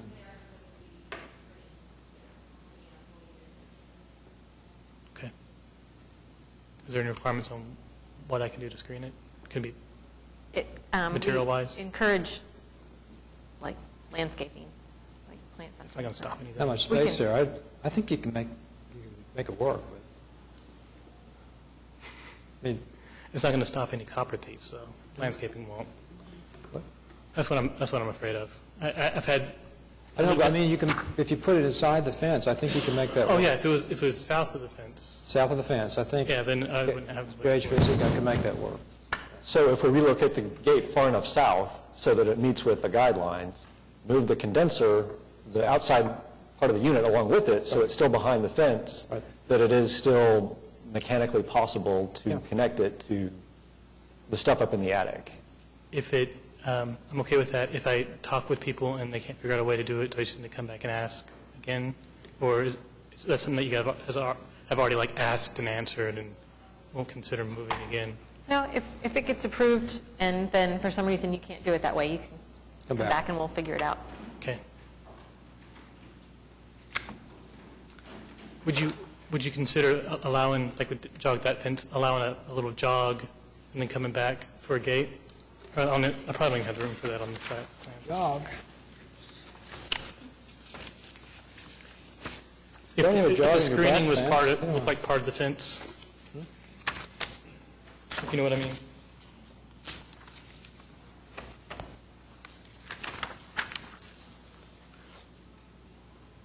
Could the screening be of the same material as the fence and jog out around it?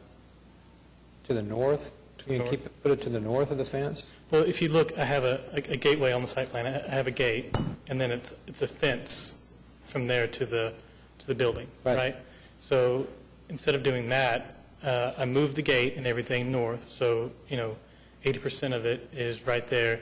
But then for the screening for my mechanical, I go north, 3 feet, and then over 3 feet. So there's like a little that goes into the house. Still be north of the line. It's really Where it touches the house Still would a be north, but fence. the rest of it would be. Yeah, I think that might be a possible solution if, when you come back, If you can't make it if your guy says that we can't do it where we would like to do it, that complies with the guidelines, that might be a possible solution. But I think for today, we would rather it comply with the guidelines Okay. if that If it can is work. mechanically feasible, right? Okay. Yeah, I agree. Okay, now is there a motion?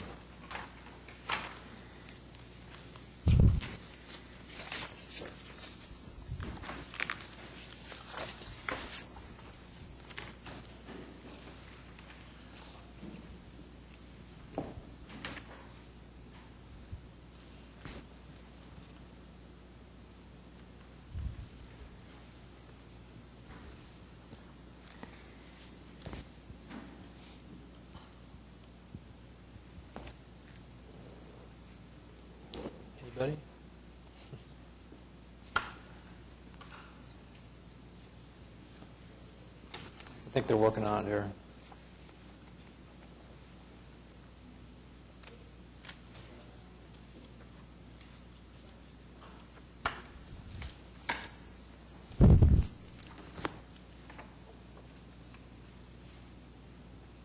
Okay, I would move to approve HPCA 14-00072 with Item 3. item 3, install fence with condition and unique. How much of the last one do I need to repeat in this one? I don't think we need it on this one, because this one's Okay. not, other than the condition that that side, that the west On the west side side. move back. Right. The rest of it, the other side is fine. Okay, because we addressed the fence Fixed being it on on the a other different one. property. Yeah. Okay, in the other one. All right, very good. With condition, the condition being that the gate on the west side of the house and the condensing unit be moved south in order to comply with the relevant guidelines. And that the, let's see, proposed fence is of appropriate material in order to meet the guidelines. Second. Okay. Been moved by Jeffrey Parks and seconded by Jennifer Bourne. All in favor? Aye. Opposed? Okay, now you're approved. Thank you. HPCA 14-00074 at 600 Northwest 27th Street, Paseo, Ward 2, consideration and possible action on application of Van and Julie Storm for certificate of appropriateness to 5, replace 7 windows required, 6, remove door and install window and siding at front secondary entry door required, 8, repoint front columns and wall required, 9, paint asbestos siding elective. This is an application where some of the work has already occurred.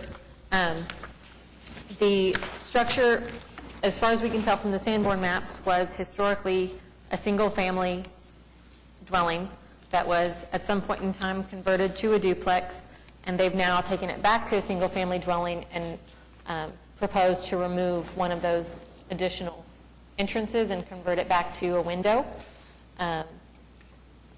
That's I think, the biggest change. We typically can administratively approve repointing columns and wall, but I believe included that to have this all be one CA.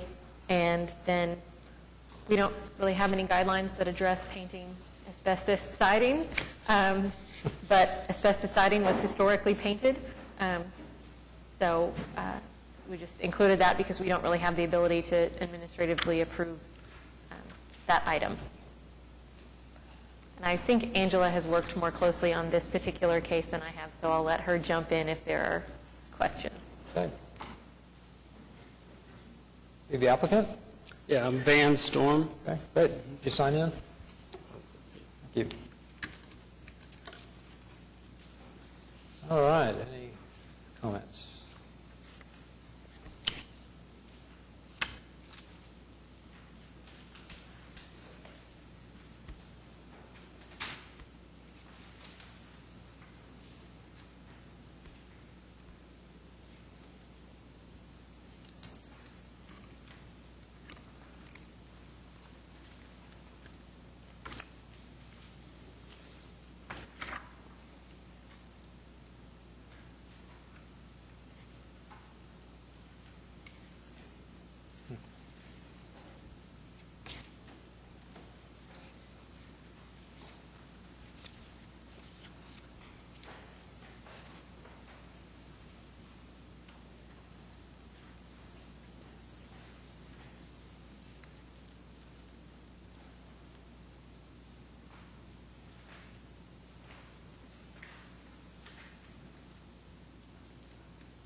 Are you willing to replace the windows with the appropriate guideline windows?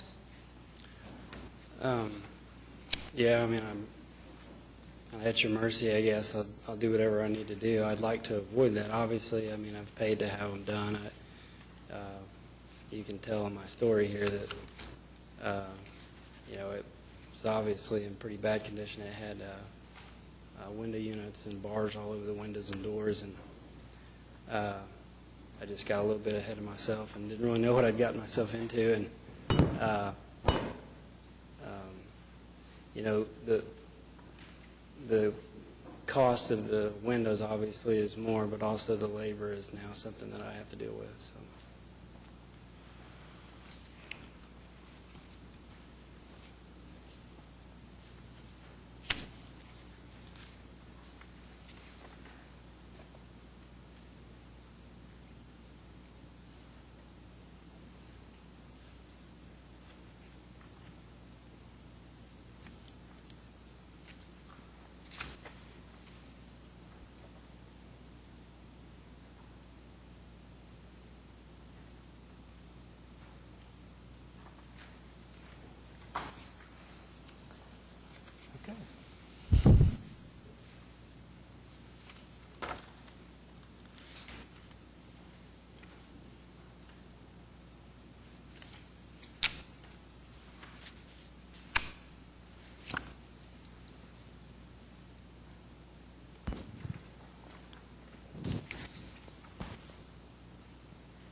Okay, comments? More comments?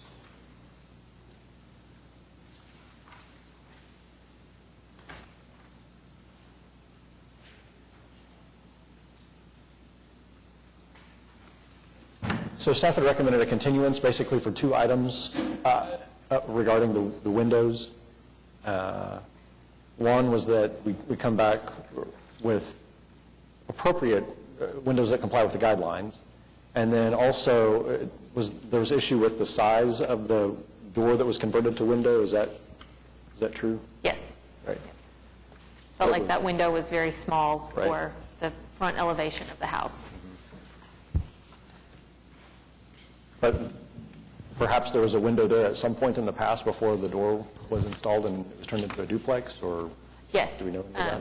I would assume that there was a window or a set of windows there at some time. And whether they converted a window directly to a door or more significantly altered that opening, I don't know.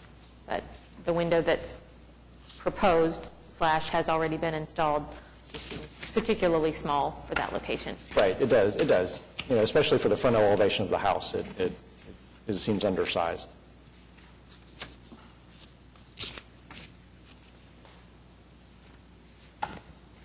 That's the living room right there? No, that's the master bedroom. It's the master bedroom?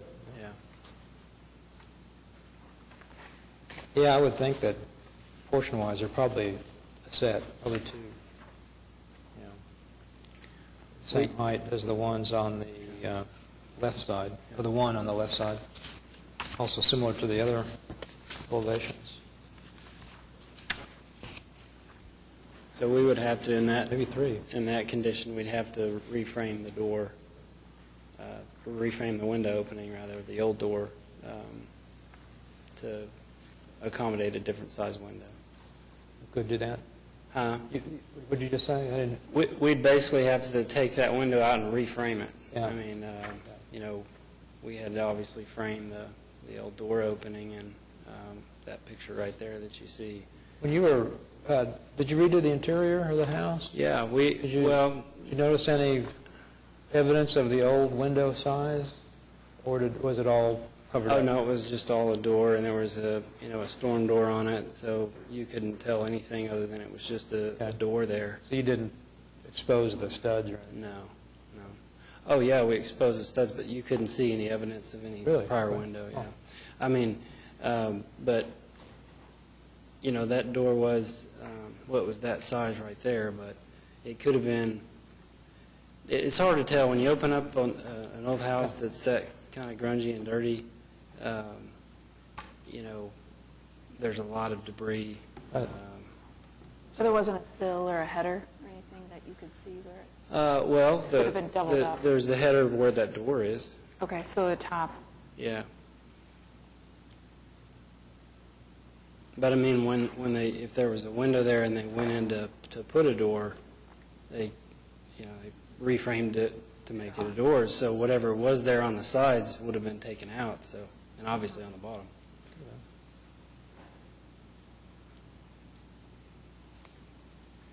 I think visually it's going to want to be either the same size as the single window on the other side of the porch or the double windows that are just around the corner. Yeah, and all those windows are the same size.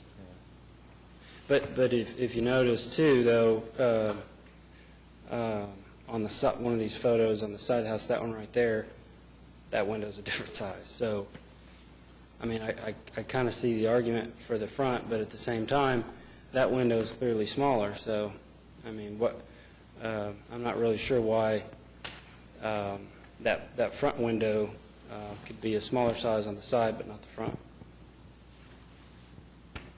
You're talking about this small window halfway down the... Yep, right there, yep, that goes to the bathroom. Yeah, right, and that goes to the bathroom. I was talking about the double window that's forward of that, or the double window that's behind it.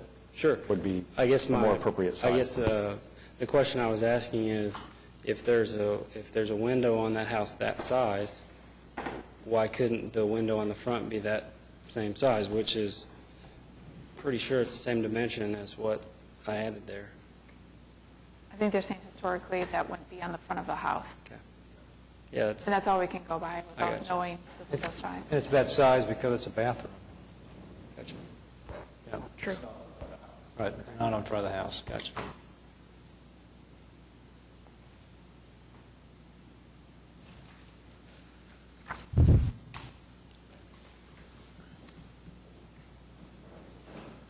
So Katie, if we move to continue, then staff would work towards him getting the appropriate windows and...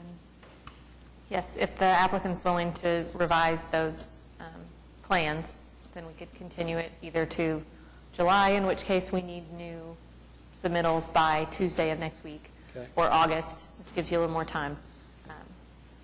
No, I mean, I don't, I don't want to delay this any further. I mean, as I said in my application, I mean, I'd like to paint the house. I mean, it's pretty ugly, you can see. I mean, I bought a house that I think we're going to paint that. We're going to was deteriorating and had bars on the windows, and I think you just talked about continuing items 5 and 6. Right? That's the Yes, windows. I'm sorry, just 5 and 6. The Yeah. vinyl windows, I mean, there are a few absolutes in our guidelines, and that is an absolute. Yeah, That vinyl and windows cannot be accepted. So we want to give you time Yeah, I understand. to get the appropriate information together to find an appropriate window to work with staff. So I guess the question is, on the window part, if we continue that, can you submit everything by next week for new Well, windows, the or do you dimen- need more Yeah, I time? mean, it's pretty simple, right? I mean, the dimensions are the dimensions, right? I mean, I'm not going to change the framed opening, except for the front, which I'm just going to make it the size of the ones on the side like you requested. All I'm doing is submitting either a wood window or is an aluminum clad acceptable in this case. I guess that would be what we talk about when we continue. Yes. Because they were damaged beyond repair due to the window units and the bars on the windows. So I guess if you could give me a little direction on which one of those. I mean, obviously the wood's going to be approved, but do I have a shot at getting the aluminum clad approved? And I can just give you the specs on those windows. That won't take more than a couple of days to get Aluminum with Angela. clad on replacement historic windows is not appropriate. Is that right? Unless the windows were damaged beyond repair, Is that right? my understanding, I've always get confused our change. which in this case, We say that new windows made of aluminum-clad wood with enamel finish may be appropriate as replacements for historic wood windows, since these have acceptable, sustainable qualities and closely resemble a painted finish. Our new change, right? That's been in there since the green guidelines. Right. Never, can't. We, in some cases, haven't approved aluminum clad on the front of structures, And there's been the issue when it has a divided light with aluminum clad, but since these are 1/1. Okay. So aluminum clad wood is good. Do we have a preference?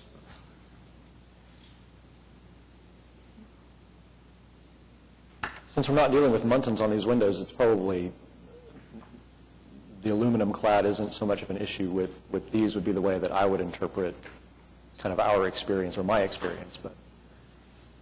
And my only understanding is the aluminum clads are a bit cheaper than the wood windows.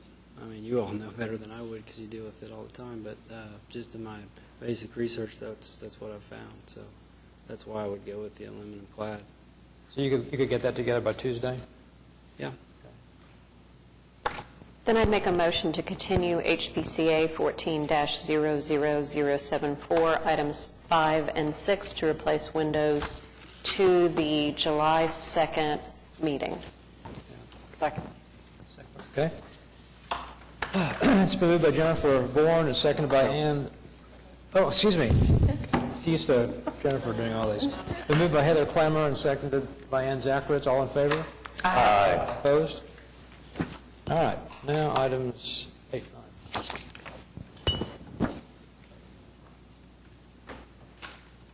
Can I keep going? I'll make a motion to approve HPCA 14-00074, items 8 and 9, to repoint front brick and paint siding with the specific findings that the proposed work will not have an adverse effect on the historic character of the district or property and complies with all relevant guidelines and sections of the Municipal Code 2010 as referenced in Section C of the staff report. Can you add the specific finding for the mortar? Propose C. Specific finding C. Specific finding C, since you've got it, that the proposed mortar will be replaced in kind, matching color, texture, tooling, vapor permeability, and compressive strength of the historic mortar.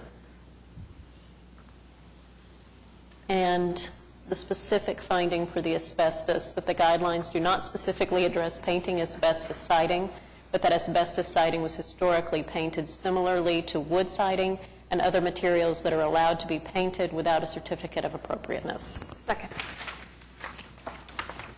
You seconded it, Jennifer?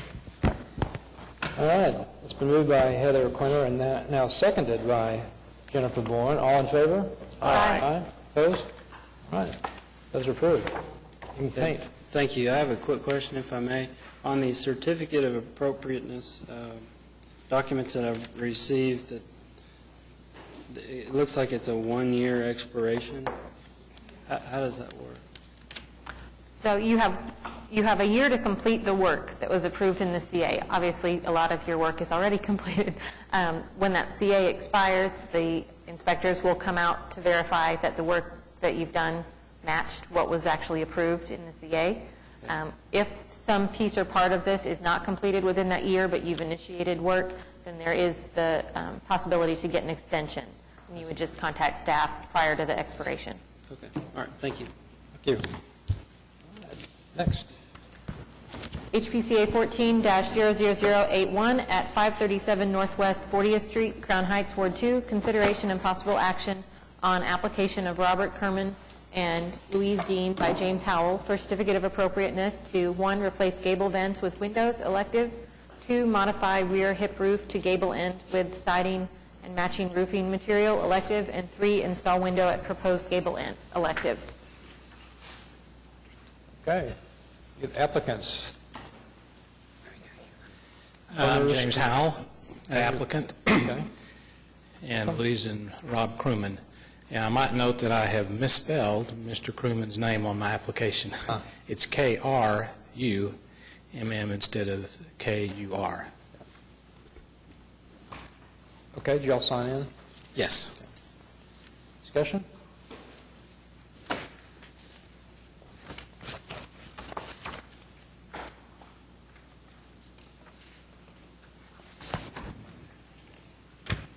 Those are some big attic vents. Yes, they are. But I think they work well for replacing, to replace them with actual windows. I think that works fine, in my opinion.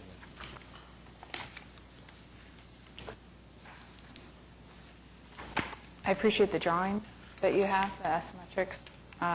It makes it a lot easier for us to understand what's going on, and that the dormer complies with and is consistent with the house. So I appreciate that. I don't have any problem with the changes being made.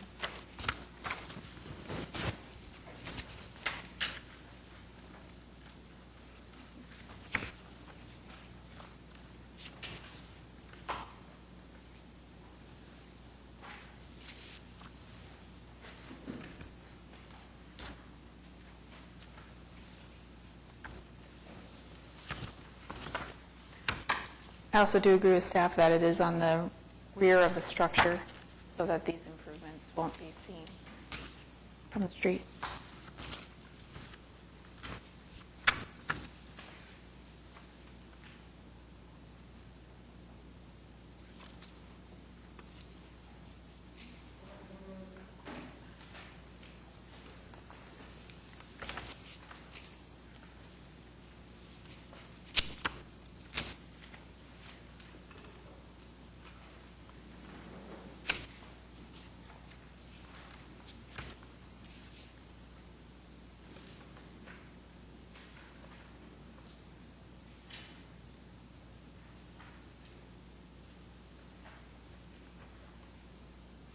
We had an additional drawing that came in as a kind of as our afterward stuff today. That's for this case, right? Yep.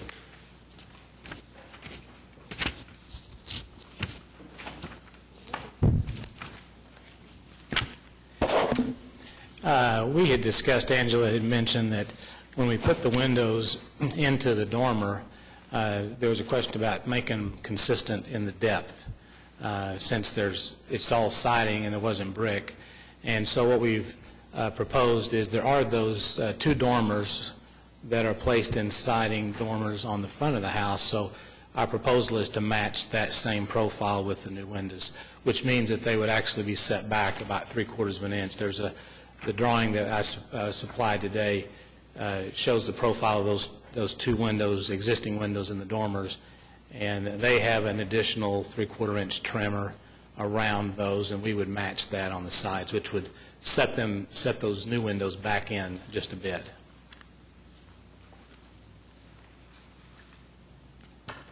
So this is documenting that this is not a change to the windows in the existing dormers on the front of the house. This is telling us that the new windows are going to match the same. We're not going there. We're not going there. Okay. Just want to make sure I'm clear. All right. Very good. We like those windows. I do too.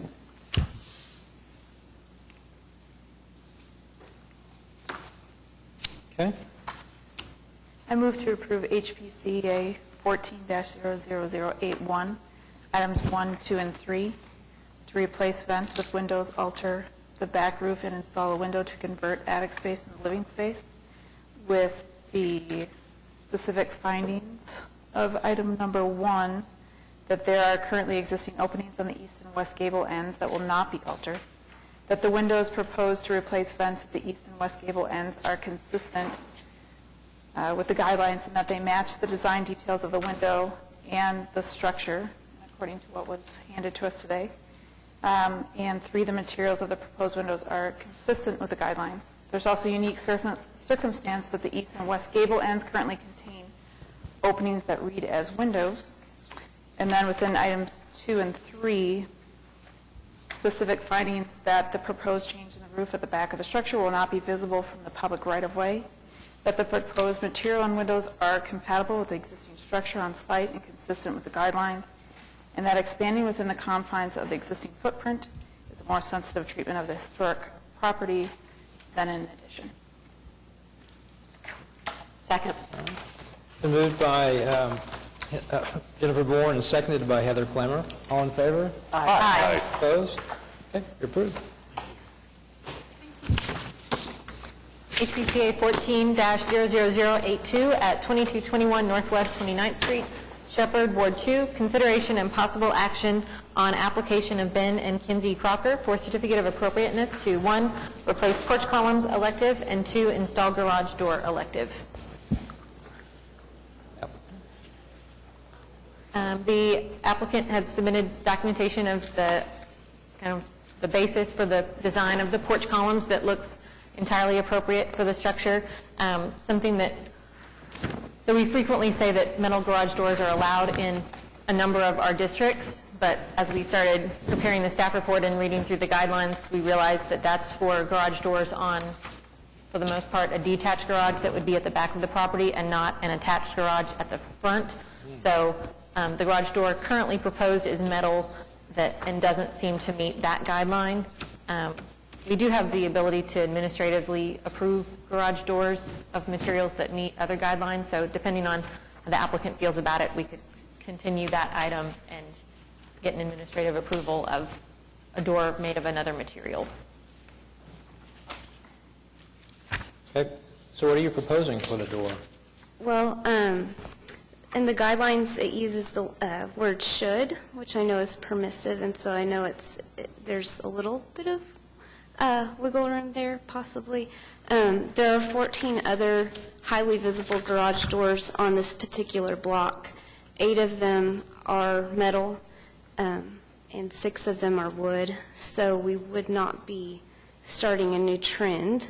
Although I know, just because other people do it doesn't make it right, but it wouldn't be setting a precedent there. So our plan is to sell the house within the next 3 weeks, and we'd like to have a functioning garage door there. So So you're proposing a steel embossed panel Yes. garage door. So, with no windows, solid. Okay. Is the existing door how does it operate? It looks... Currently... The one that tilts up? Currently, it's boarded up. It was partially refinished at one point by a previous homeowner, and so it's been boarded up and drywalled on the inside. Oh, really? So it's not functioning. So you're going to... We'd like to have a functioning garage, yes. So you're going to open it up from the inside and turn into a door? Yes, sir. That just looks like siding.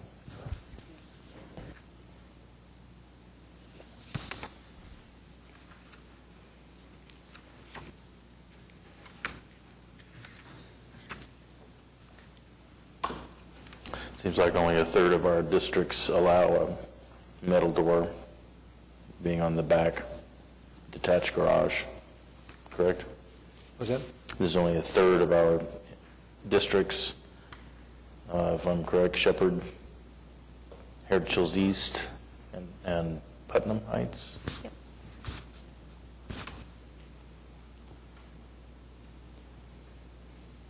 Does the guideline actually say when not in highly visible location? So the metal garage door guideline, it's 3.9.14, and says, metal garage vehicle doors with a paneled design are acceptable in the Heritage Hills East, Putnam Heights, and Shepherd districts.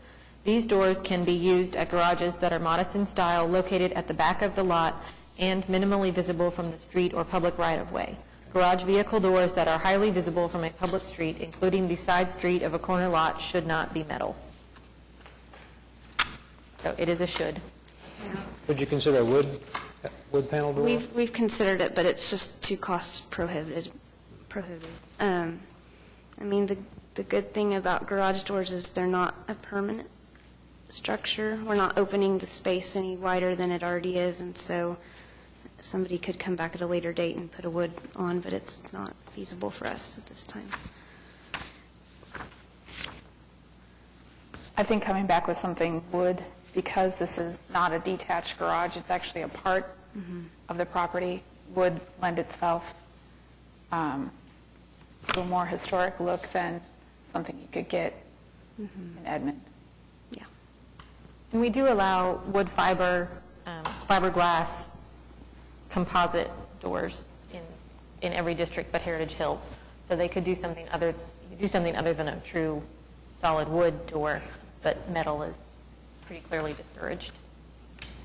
Yeah, and actually, I didn't realize that was in there in that way, living in Shepherd also. You know, the houses on 29th and 25th were some of the last built in the neighborhood within the period of significance, and A lot of them are in more of this style or what you would see in Cleveland, and they do have engaged garage doors at the street as opposed to set back, and a lot of them, like almost all of them on 25th and several of them on 29th, have metal doors. So I didn't realize that it said it this way in the guidelines. We didn't really either until we were writing the staff report, so I Right. felt badly that we were kind of late to catch that and get back with, Yeah. we try to tell people the minute they walk in the door if something doesn't meet the guidelines. Right, right.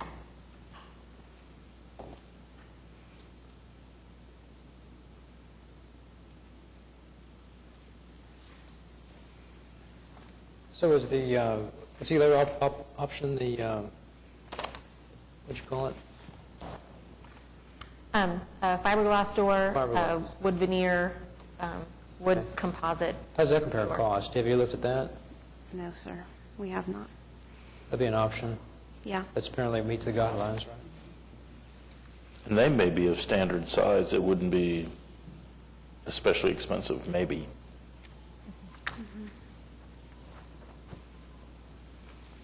This is a 7.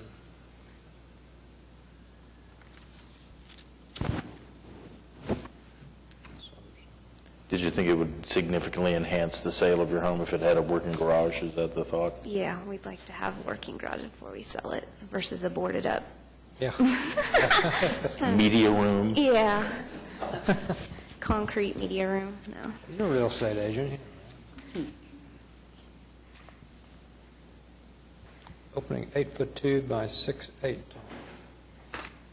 So Katie, what you were saying is if we continue the garage, because we do not feel that the metal is compatible, that you could work with the applicant to have something approved by staff, that she doesn't necessarily have to come back to us next month, but they could get that taken care of in the 3 weeks that they're trying to, the deadlines they're trying to meet. Okay. Am I sensing a motion? Well, we're going to take them separately anyway, so I'll go ahead and continue HPCA 14-00082, item number 2, install garage door. Second. Okay.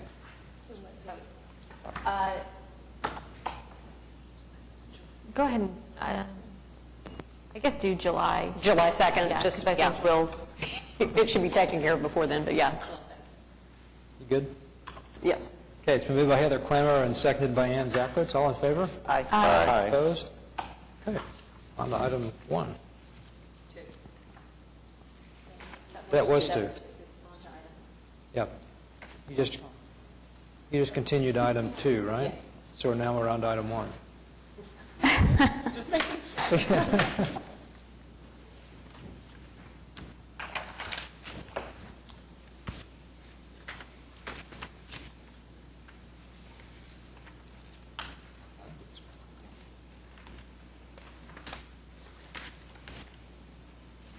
That's pretty good to me.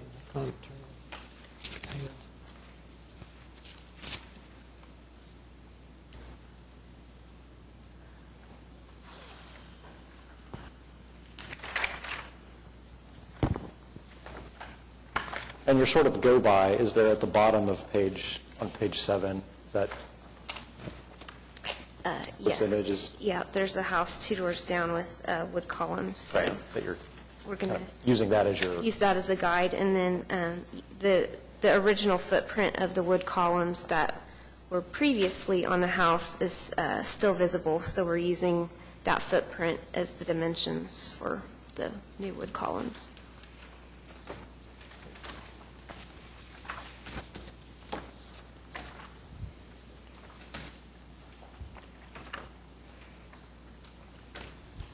I move to approve HPC 14-00082, item 1, replace porch columns elected, with the specific findings that the proposed columns are compatible with the historic building and incorporate appropriate design from buildings of similar style, and that the proposed columns are an appropriate material and match the scale of the historic columns. Second. Okay, it's been moved by Jennifer Bourne and seconded by Heather Clemmer. All in favor? Aye. Opposed? Okay. See you in July. Thank you. Number 10 has been continued to August. Number 11, HPCA 14-00085 at 717 Northwest 26th Street, Paseo, Ward 2, consideration and possible action on application of Marty Dillon by Dave Ledbetter for certificate of appropriateness to 1, replace windows required. This is a work that has already been completed, but the commission is to review it as if it had not. Windows have been replaced with vinyl 1/1, well, some 1/1 windows, some with simulated divided light. The historic windows that remain on the front and the west side of the structure are all very similar design, a 3/1 wood window. And that applicant has proposed to install a wood 1/1 window. East and north side.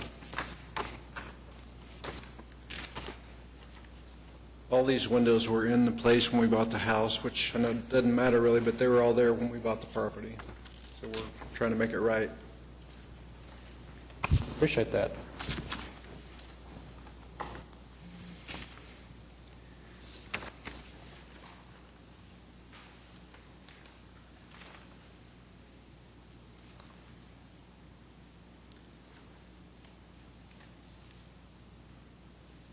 So the staff finding was about the window division being appropriate?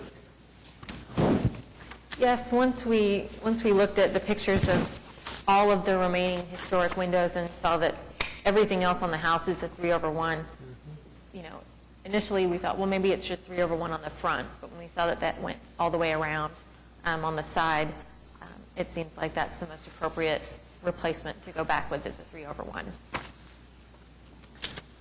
Would you be willing to do that? I would like to be able to do the 3/1 down the drive where it's visible from the street and 1/1s in the rear. It's not on a corner lot or anything. No one can see the rear. That seems to me that might be appropriate. Because the back of the house usually is simpler design window. I do have a question on the smaller windows like the restroom and the back kitchen window. Can you get a 3/1 in a small footprint like that? Yep. Okay. I think you can. And the windows that we're looking at are sash kits. They go on the existing frames that are there now, what you see. Wood sash kits, which they don't cut down to the brick. They just reinstall new kits. Right. Okay.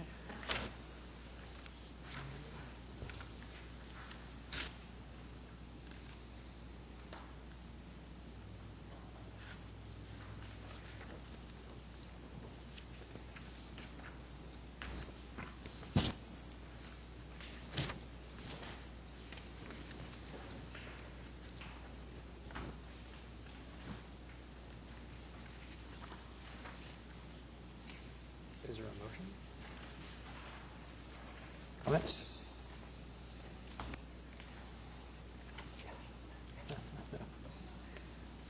Let's split those two up.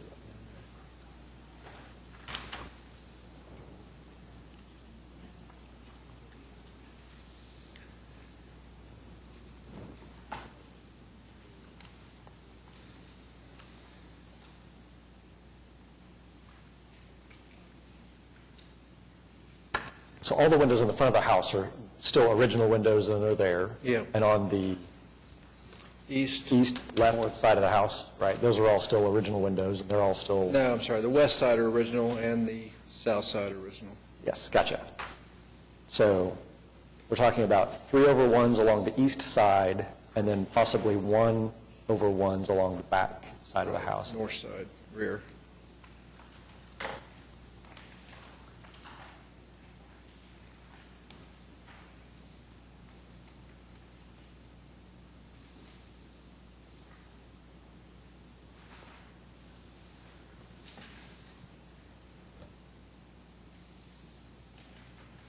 Motion?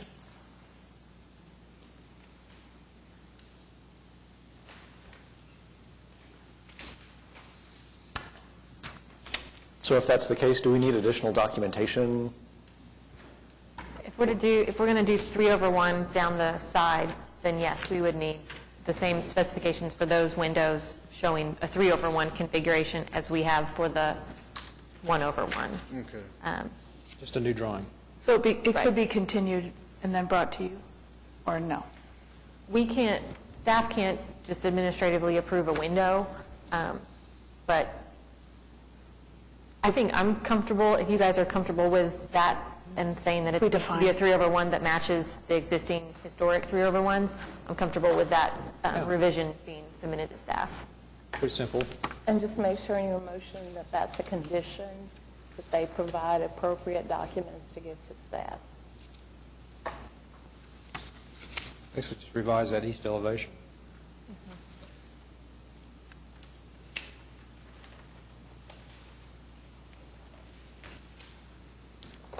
These are custom, I mean, they're going to be custom-made windows, so spec sheets are going to kind of, well, you need a spec sheet on those? Let me look at what you've... It'll be custom wood, single pane, non-insulated, true divided light.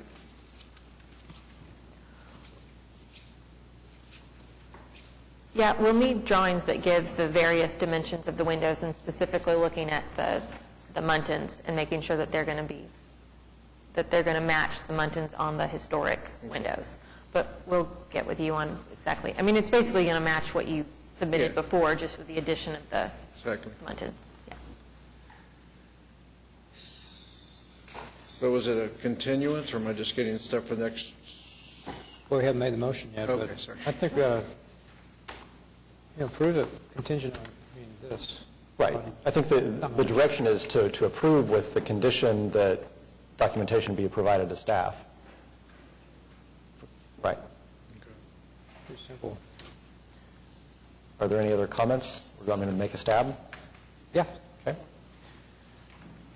I would move approval of HPCA 14-00085, replace windows, with modification, with conditions. First condition being that the windows along the east elevation of the house would be 3/1s. Along the backside of the house would be 1/1. With the second condition that appropriate documentation be provided to staff before issuance of a certificate of appropriateness. With specific finding that the existing vinyl windows are not in compliance with the guidelines, and two, the proposed wood replacement windows are in compliance and would meet all relevant guidelines in size and material. Second. Second? All right. So moved by Jeffrey Parks, seconded by Jennifer Bourne. All in favor? Aye. Opposed? Okay. Approved. Thank you. All right. 12. HPCA 14-00088 at 2900 North Harvey Parkway, Jefferson Park, Ward 2. Consideration and possible action on application of Deborah Richards and James Matherly for certificate of appropriateness to 1, demolish house elective, and 2, demolish garage elective. You have several comments from various neighborhood organizations that have been submitted. You have all opposed to the demolition of the house. And I actually don't think that the neighborhood's comments specifically address the garage. Sanborn maps show that that is not the historic garage. We're not sure exactly when it was built, but yes, it looks like it's 400 years old, but it doesn't appear to match what was on the Sanborns as late as 1955. So I'll let you discuss.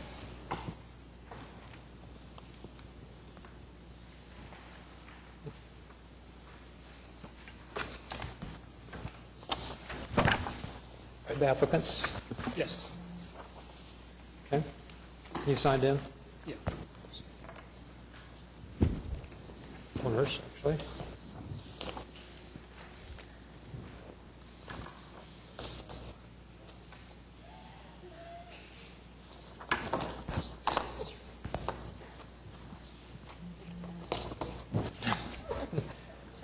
That's not.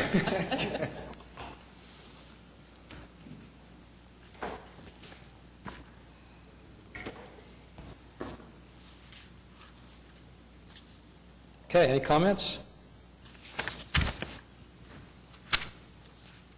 So we have some other interested parties also?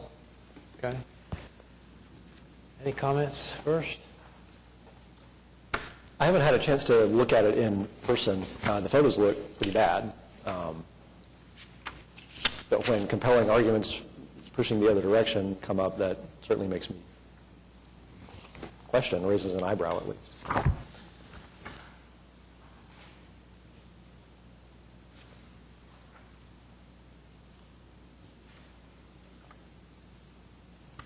I will note that staff's recommendation kind of went along the lines of this is what the structural engineer's reports say.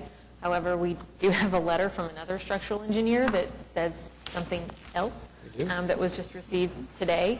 And that was just that person's personal observation, but they happen to be in that profession.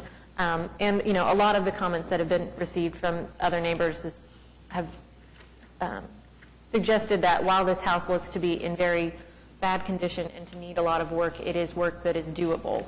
And I agree with that assessment. So I think, you know, our ordinance, the intent of the ordinance is that if it can at all possibly be fixed, it should. So it's definitely something to weigh. So the letter from Mr. Joyce basically says has a different opinion on the house versus the garage. House, he says, could be repaired, but the garage not as much because of the foundation. I think it's what it says.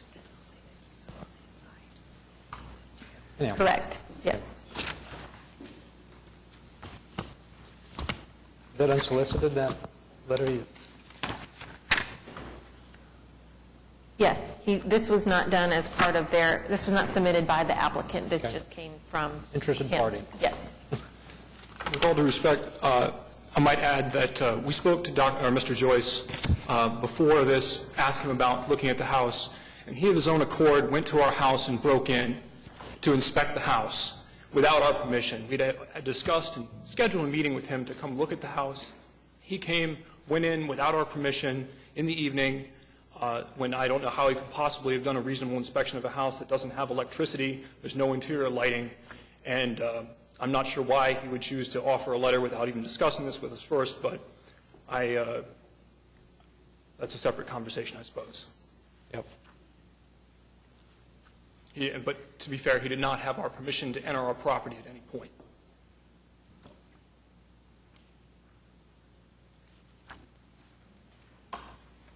How did he know about this? Well, I had contacted him.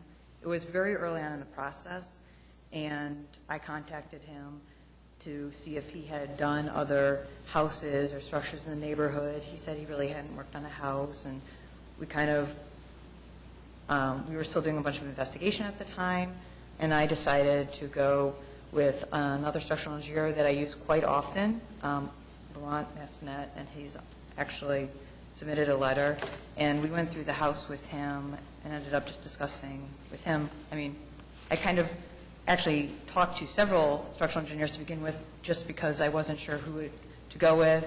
Laurent lives in Heritage Hills. He seemed to be very familiar with these kinds of structures, so we just decided to use him.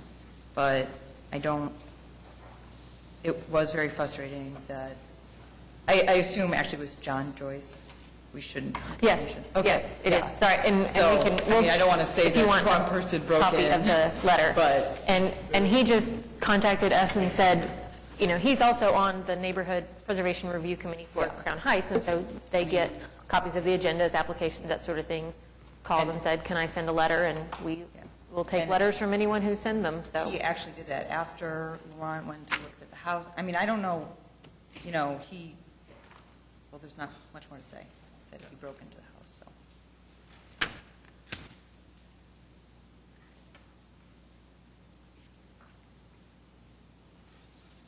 so. Dueling engineers. And then we also had a second structural engineer come and look at the house as well, in addition to Laurent. So you got two on your side.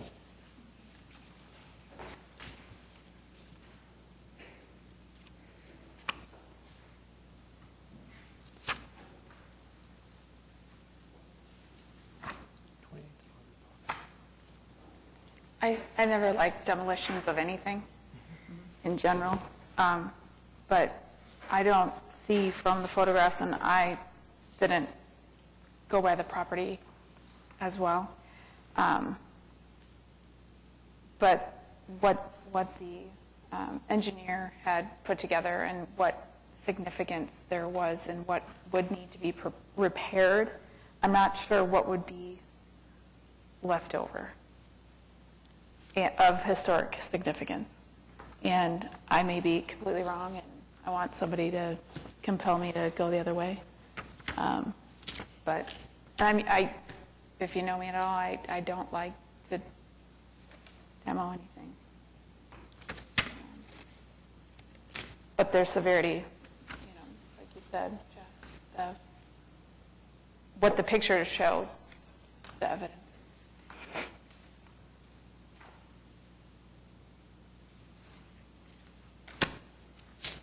If there's something that was being saved, I would not be for it.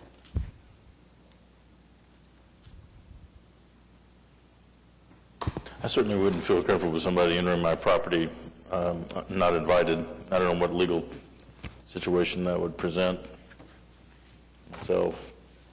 I just say we don't consider his letter. I mean, you can do that. The letter was presented, and so you all are allowed to give it whatever way you would like to. I know we do have some members of the audience that have comments, please. Okay. Would you like to step forward? Want me on here? You good? Marva Ellard, 1521 North Chartel.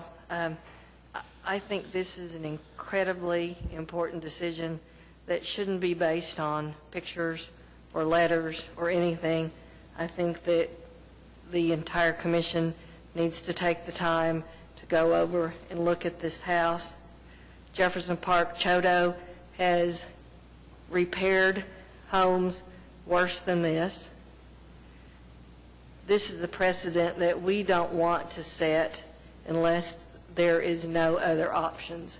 We don't want to see the HP districts become the cottage districts and start tearing down houses to replace them with new construction. We have plenty of vacant lots that people can build houses on. Jefferson Park and Paseo have a lot of vacant lots. I'm not saying that I know the answer on this house, but I just think that this deserves more consideration and more thought than it seems that it's being given at this time. I agree. I mean, we've been to 2 or 3 garages and only one home since I had 3 years, so I think this would be an opportunity to go to see this house for sure. I think it'd be, from my perspective, it'd be very important to see this house before we make a decision. It is had a very prominent site, location also on the park, on the corner. Ellen, there's another, Ms. Rundle. Oh, I'm sorry. Come on forward. Thank you. I'm here because the HP Alliance, we did not really look at this application until like yesterday, so we got an email out, and I have heard from Edgemere Neighborhoods President, Heritage Hills President, Heritage Hills East President, and Shepherd Neighborhood President that they think this is a very dangerous thing to start demolishing houses.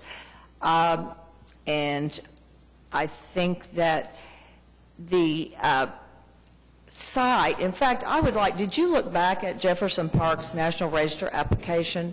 I would have thought Sparrow Park and the varied bungalow construction around that park, it's all different styles, different materials. It was a very prominent location when that neighborhood was built. I would have thought that that would have been almost the lead thing in the National Register application for Jefferson Park, because it is such a wonderful area. And I don't know, most of you probably know I've sold real estate for 30 years, had my 42-year-old daughter's 8-year-old birthday in that park. So I'm very familiar with that. I've sold a lot of those houses. It could be in a bungalow book, that street, with those bungalows. I don't know if you agree, Alan, you don't live very far from there, but it is a really unique situation. And I think the more interesting thing about this is that there's talk about demolishing a house. They're not talking about, I'm sure, are you going to build a house identical to this one, only new? Well, I don't think that's advised in the guidelines, so probably not, although we are very considerate of the neighborhood. We love the neighborhood. We have been, looking at this house for quite some time. We hired an attorney to clear up a messy title issue. We feel very invested in the neighborhood. We're always in this area. This is part of the reason why we bought a house in this area. And I have only the greatest intention, or I will, if, depending on what the board decides, build a house that complements the neighborhood, and we hope that it will be of a certain quality that will outlive us. I mean, we are planning on living there and raising a family there, and I hope that the house will be of a quality that will survive us.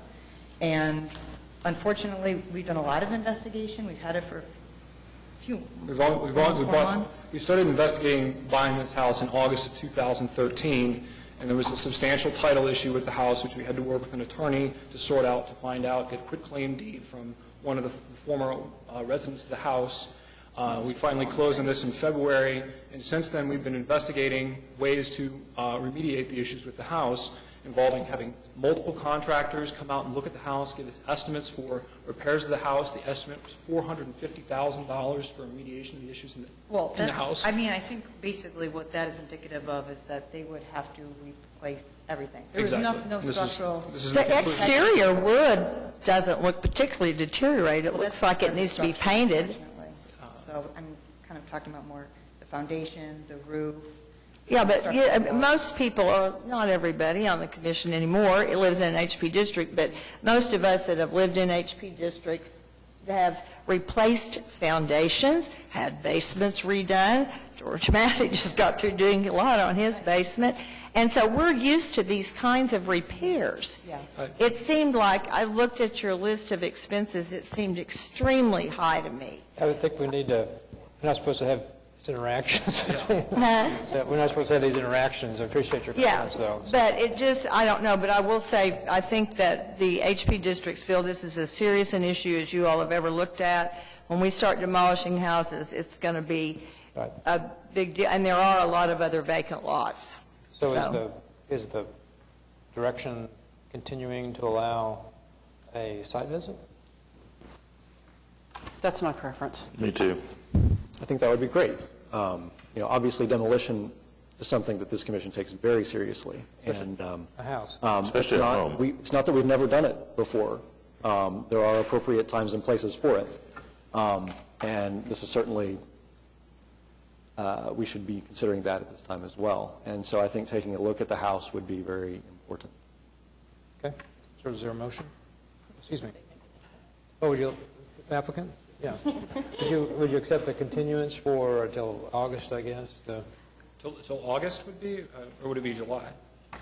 If we're going to do it for a site visit, the amount of time that we need to coordinate the site visit, to get everyone scheduled and adjusted and get it scheduled, how many times can I say scheduled in a sentence? The amount of time it takes to plan out a site visit, because we have quorum issues, we have to adjust everybody's plans. That extra month would be helpful. I think we need that in Yes. August. Because we still have to have time following the site visit to prepare staff report and everything for the next meeting. So it's not like we can just go out and do the site visit the day before the July meeting. Okay. And if you're agreeable, we'd also need your permission to access the house. Yes, we grant you guys permission. Okay. Would we want them to meet us there, or how do we get in? We'll They coordinate that. Coordinate with you. Okay. Yeah, we can meet you there. Okay. That's fine. Yeah, well, in the past, we've just gone independently, so. We can call Mr. Joyce, I think. Yeah, he can let you in. I really wonder if his letter needs to be... Okay, so, sounds like they're agreeable. So would like to make a motion? I will make a motion, since everybody kind of stopped. I'll make a motion to continue to the August 6th meeting, HPCA 14-00088. Is there a second? Second. Okay. This has been moved by Heather Clements and seconded by Ann Zachritz. All in favor? Aye. Opposed? Okay, it's continued. Thank you. Thank you. Thank you. Thanks, everybody else.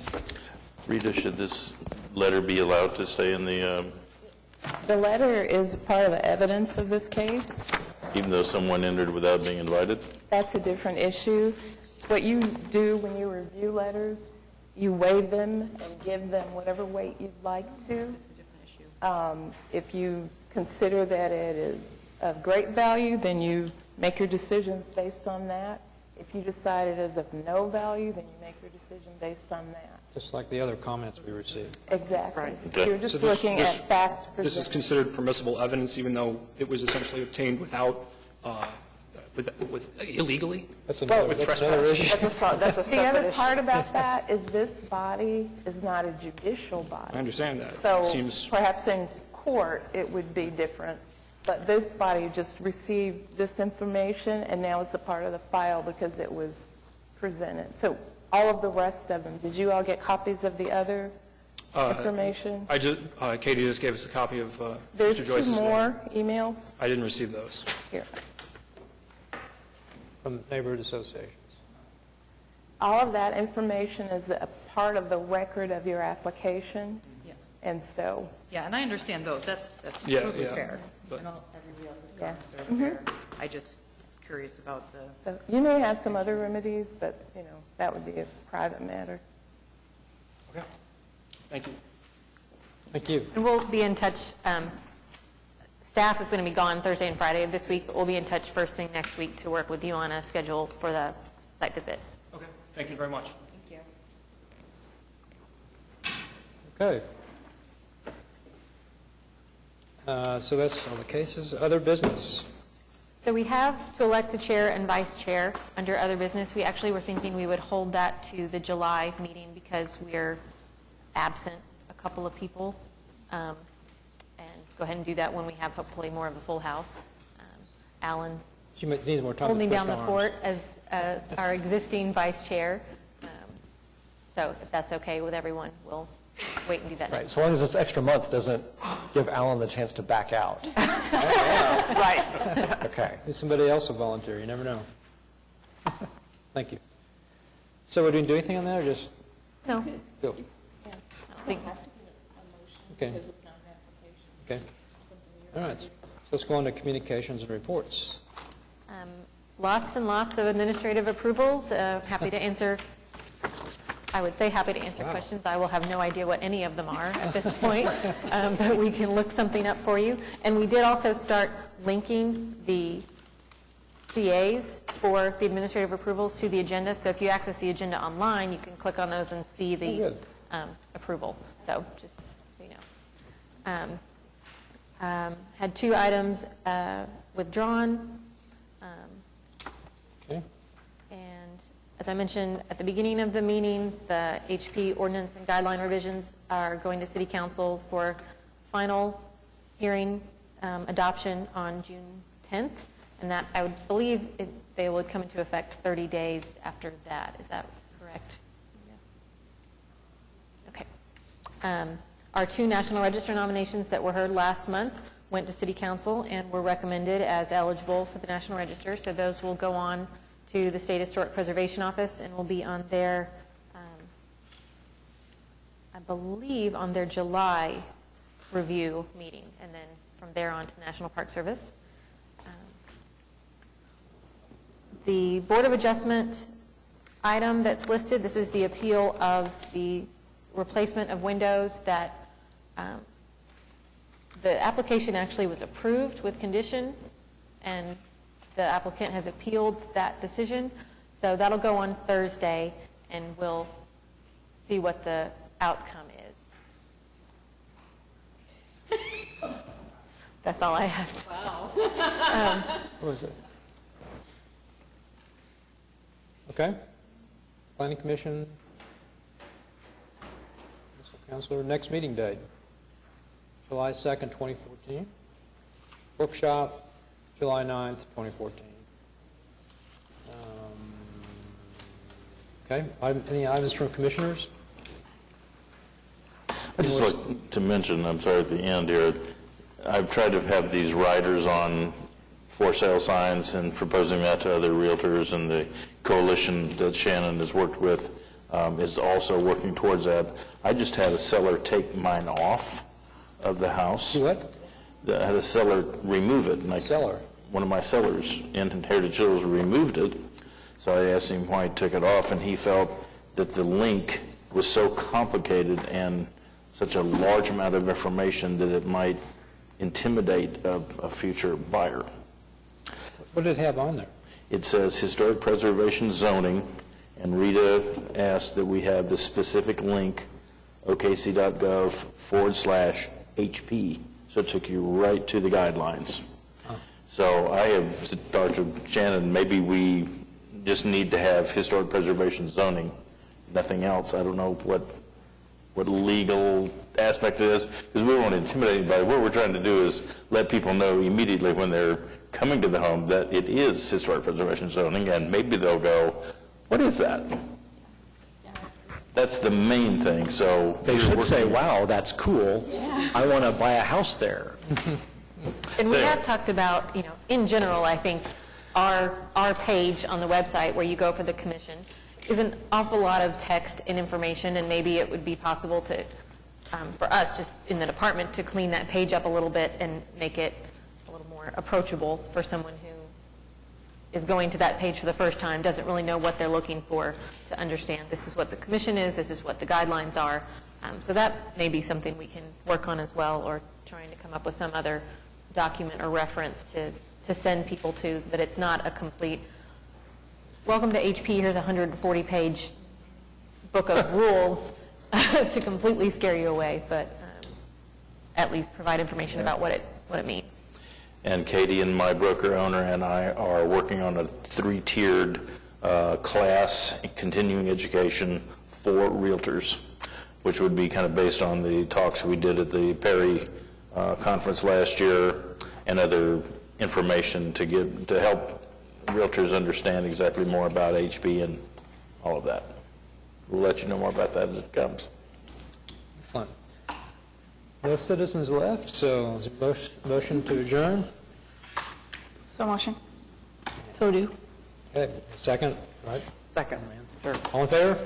Aye. Okay, we're adjourned. Thank you.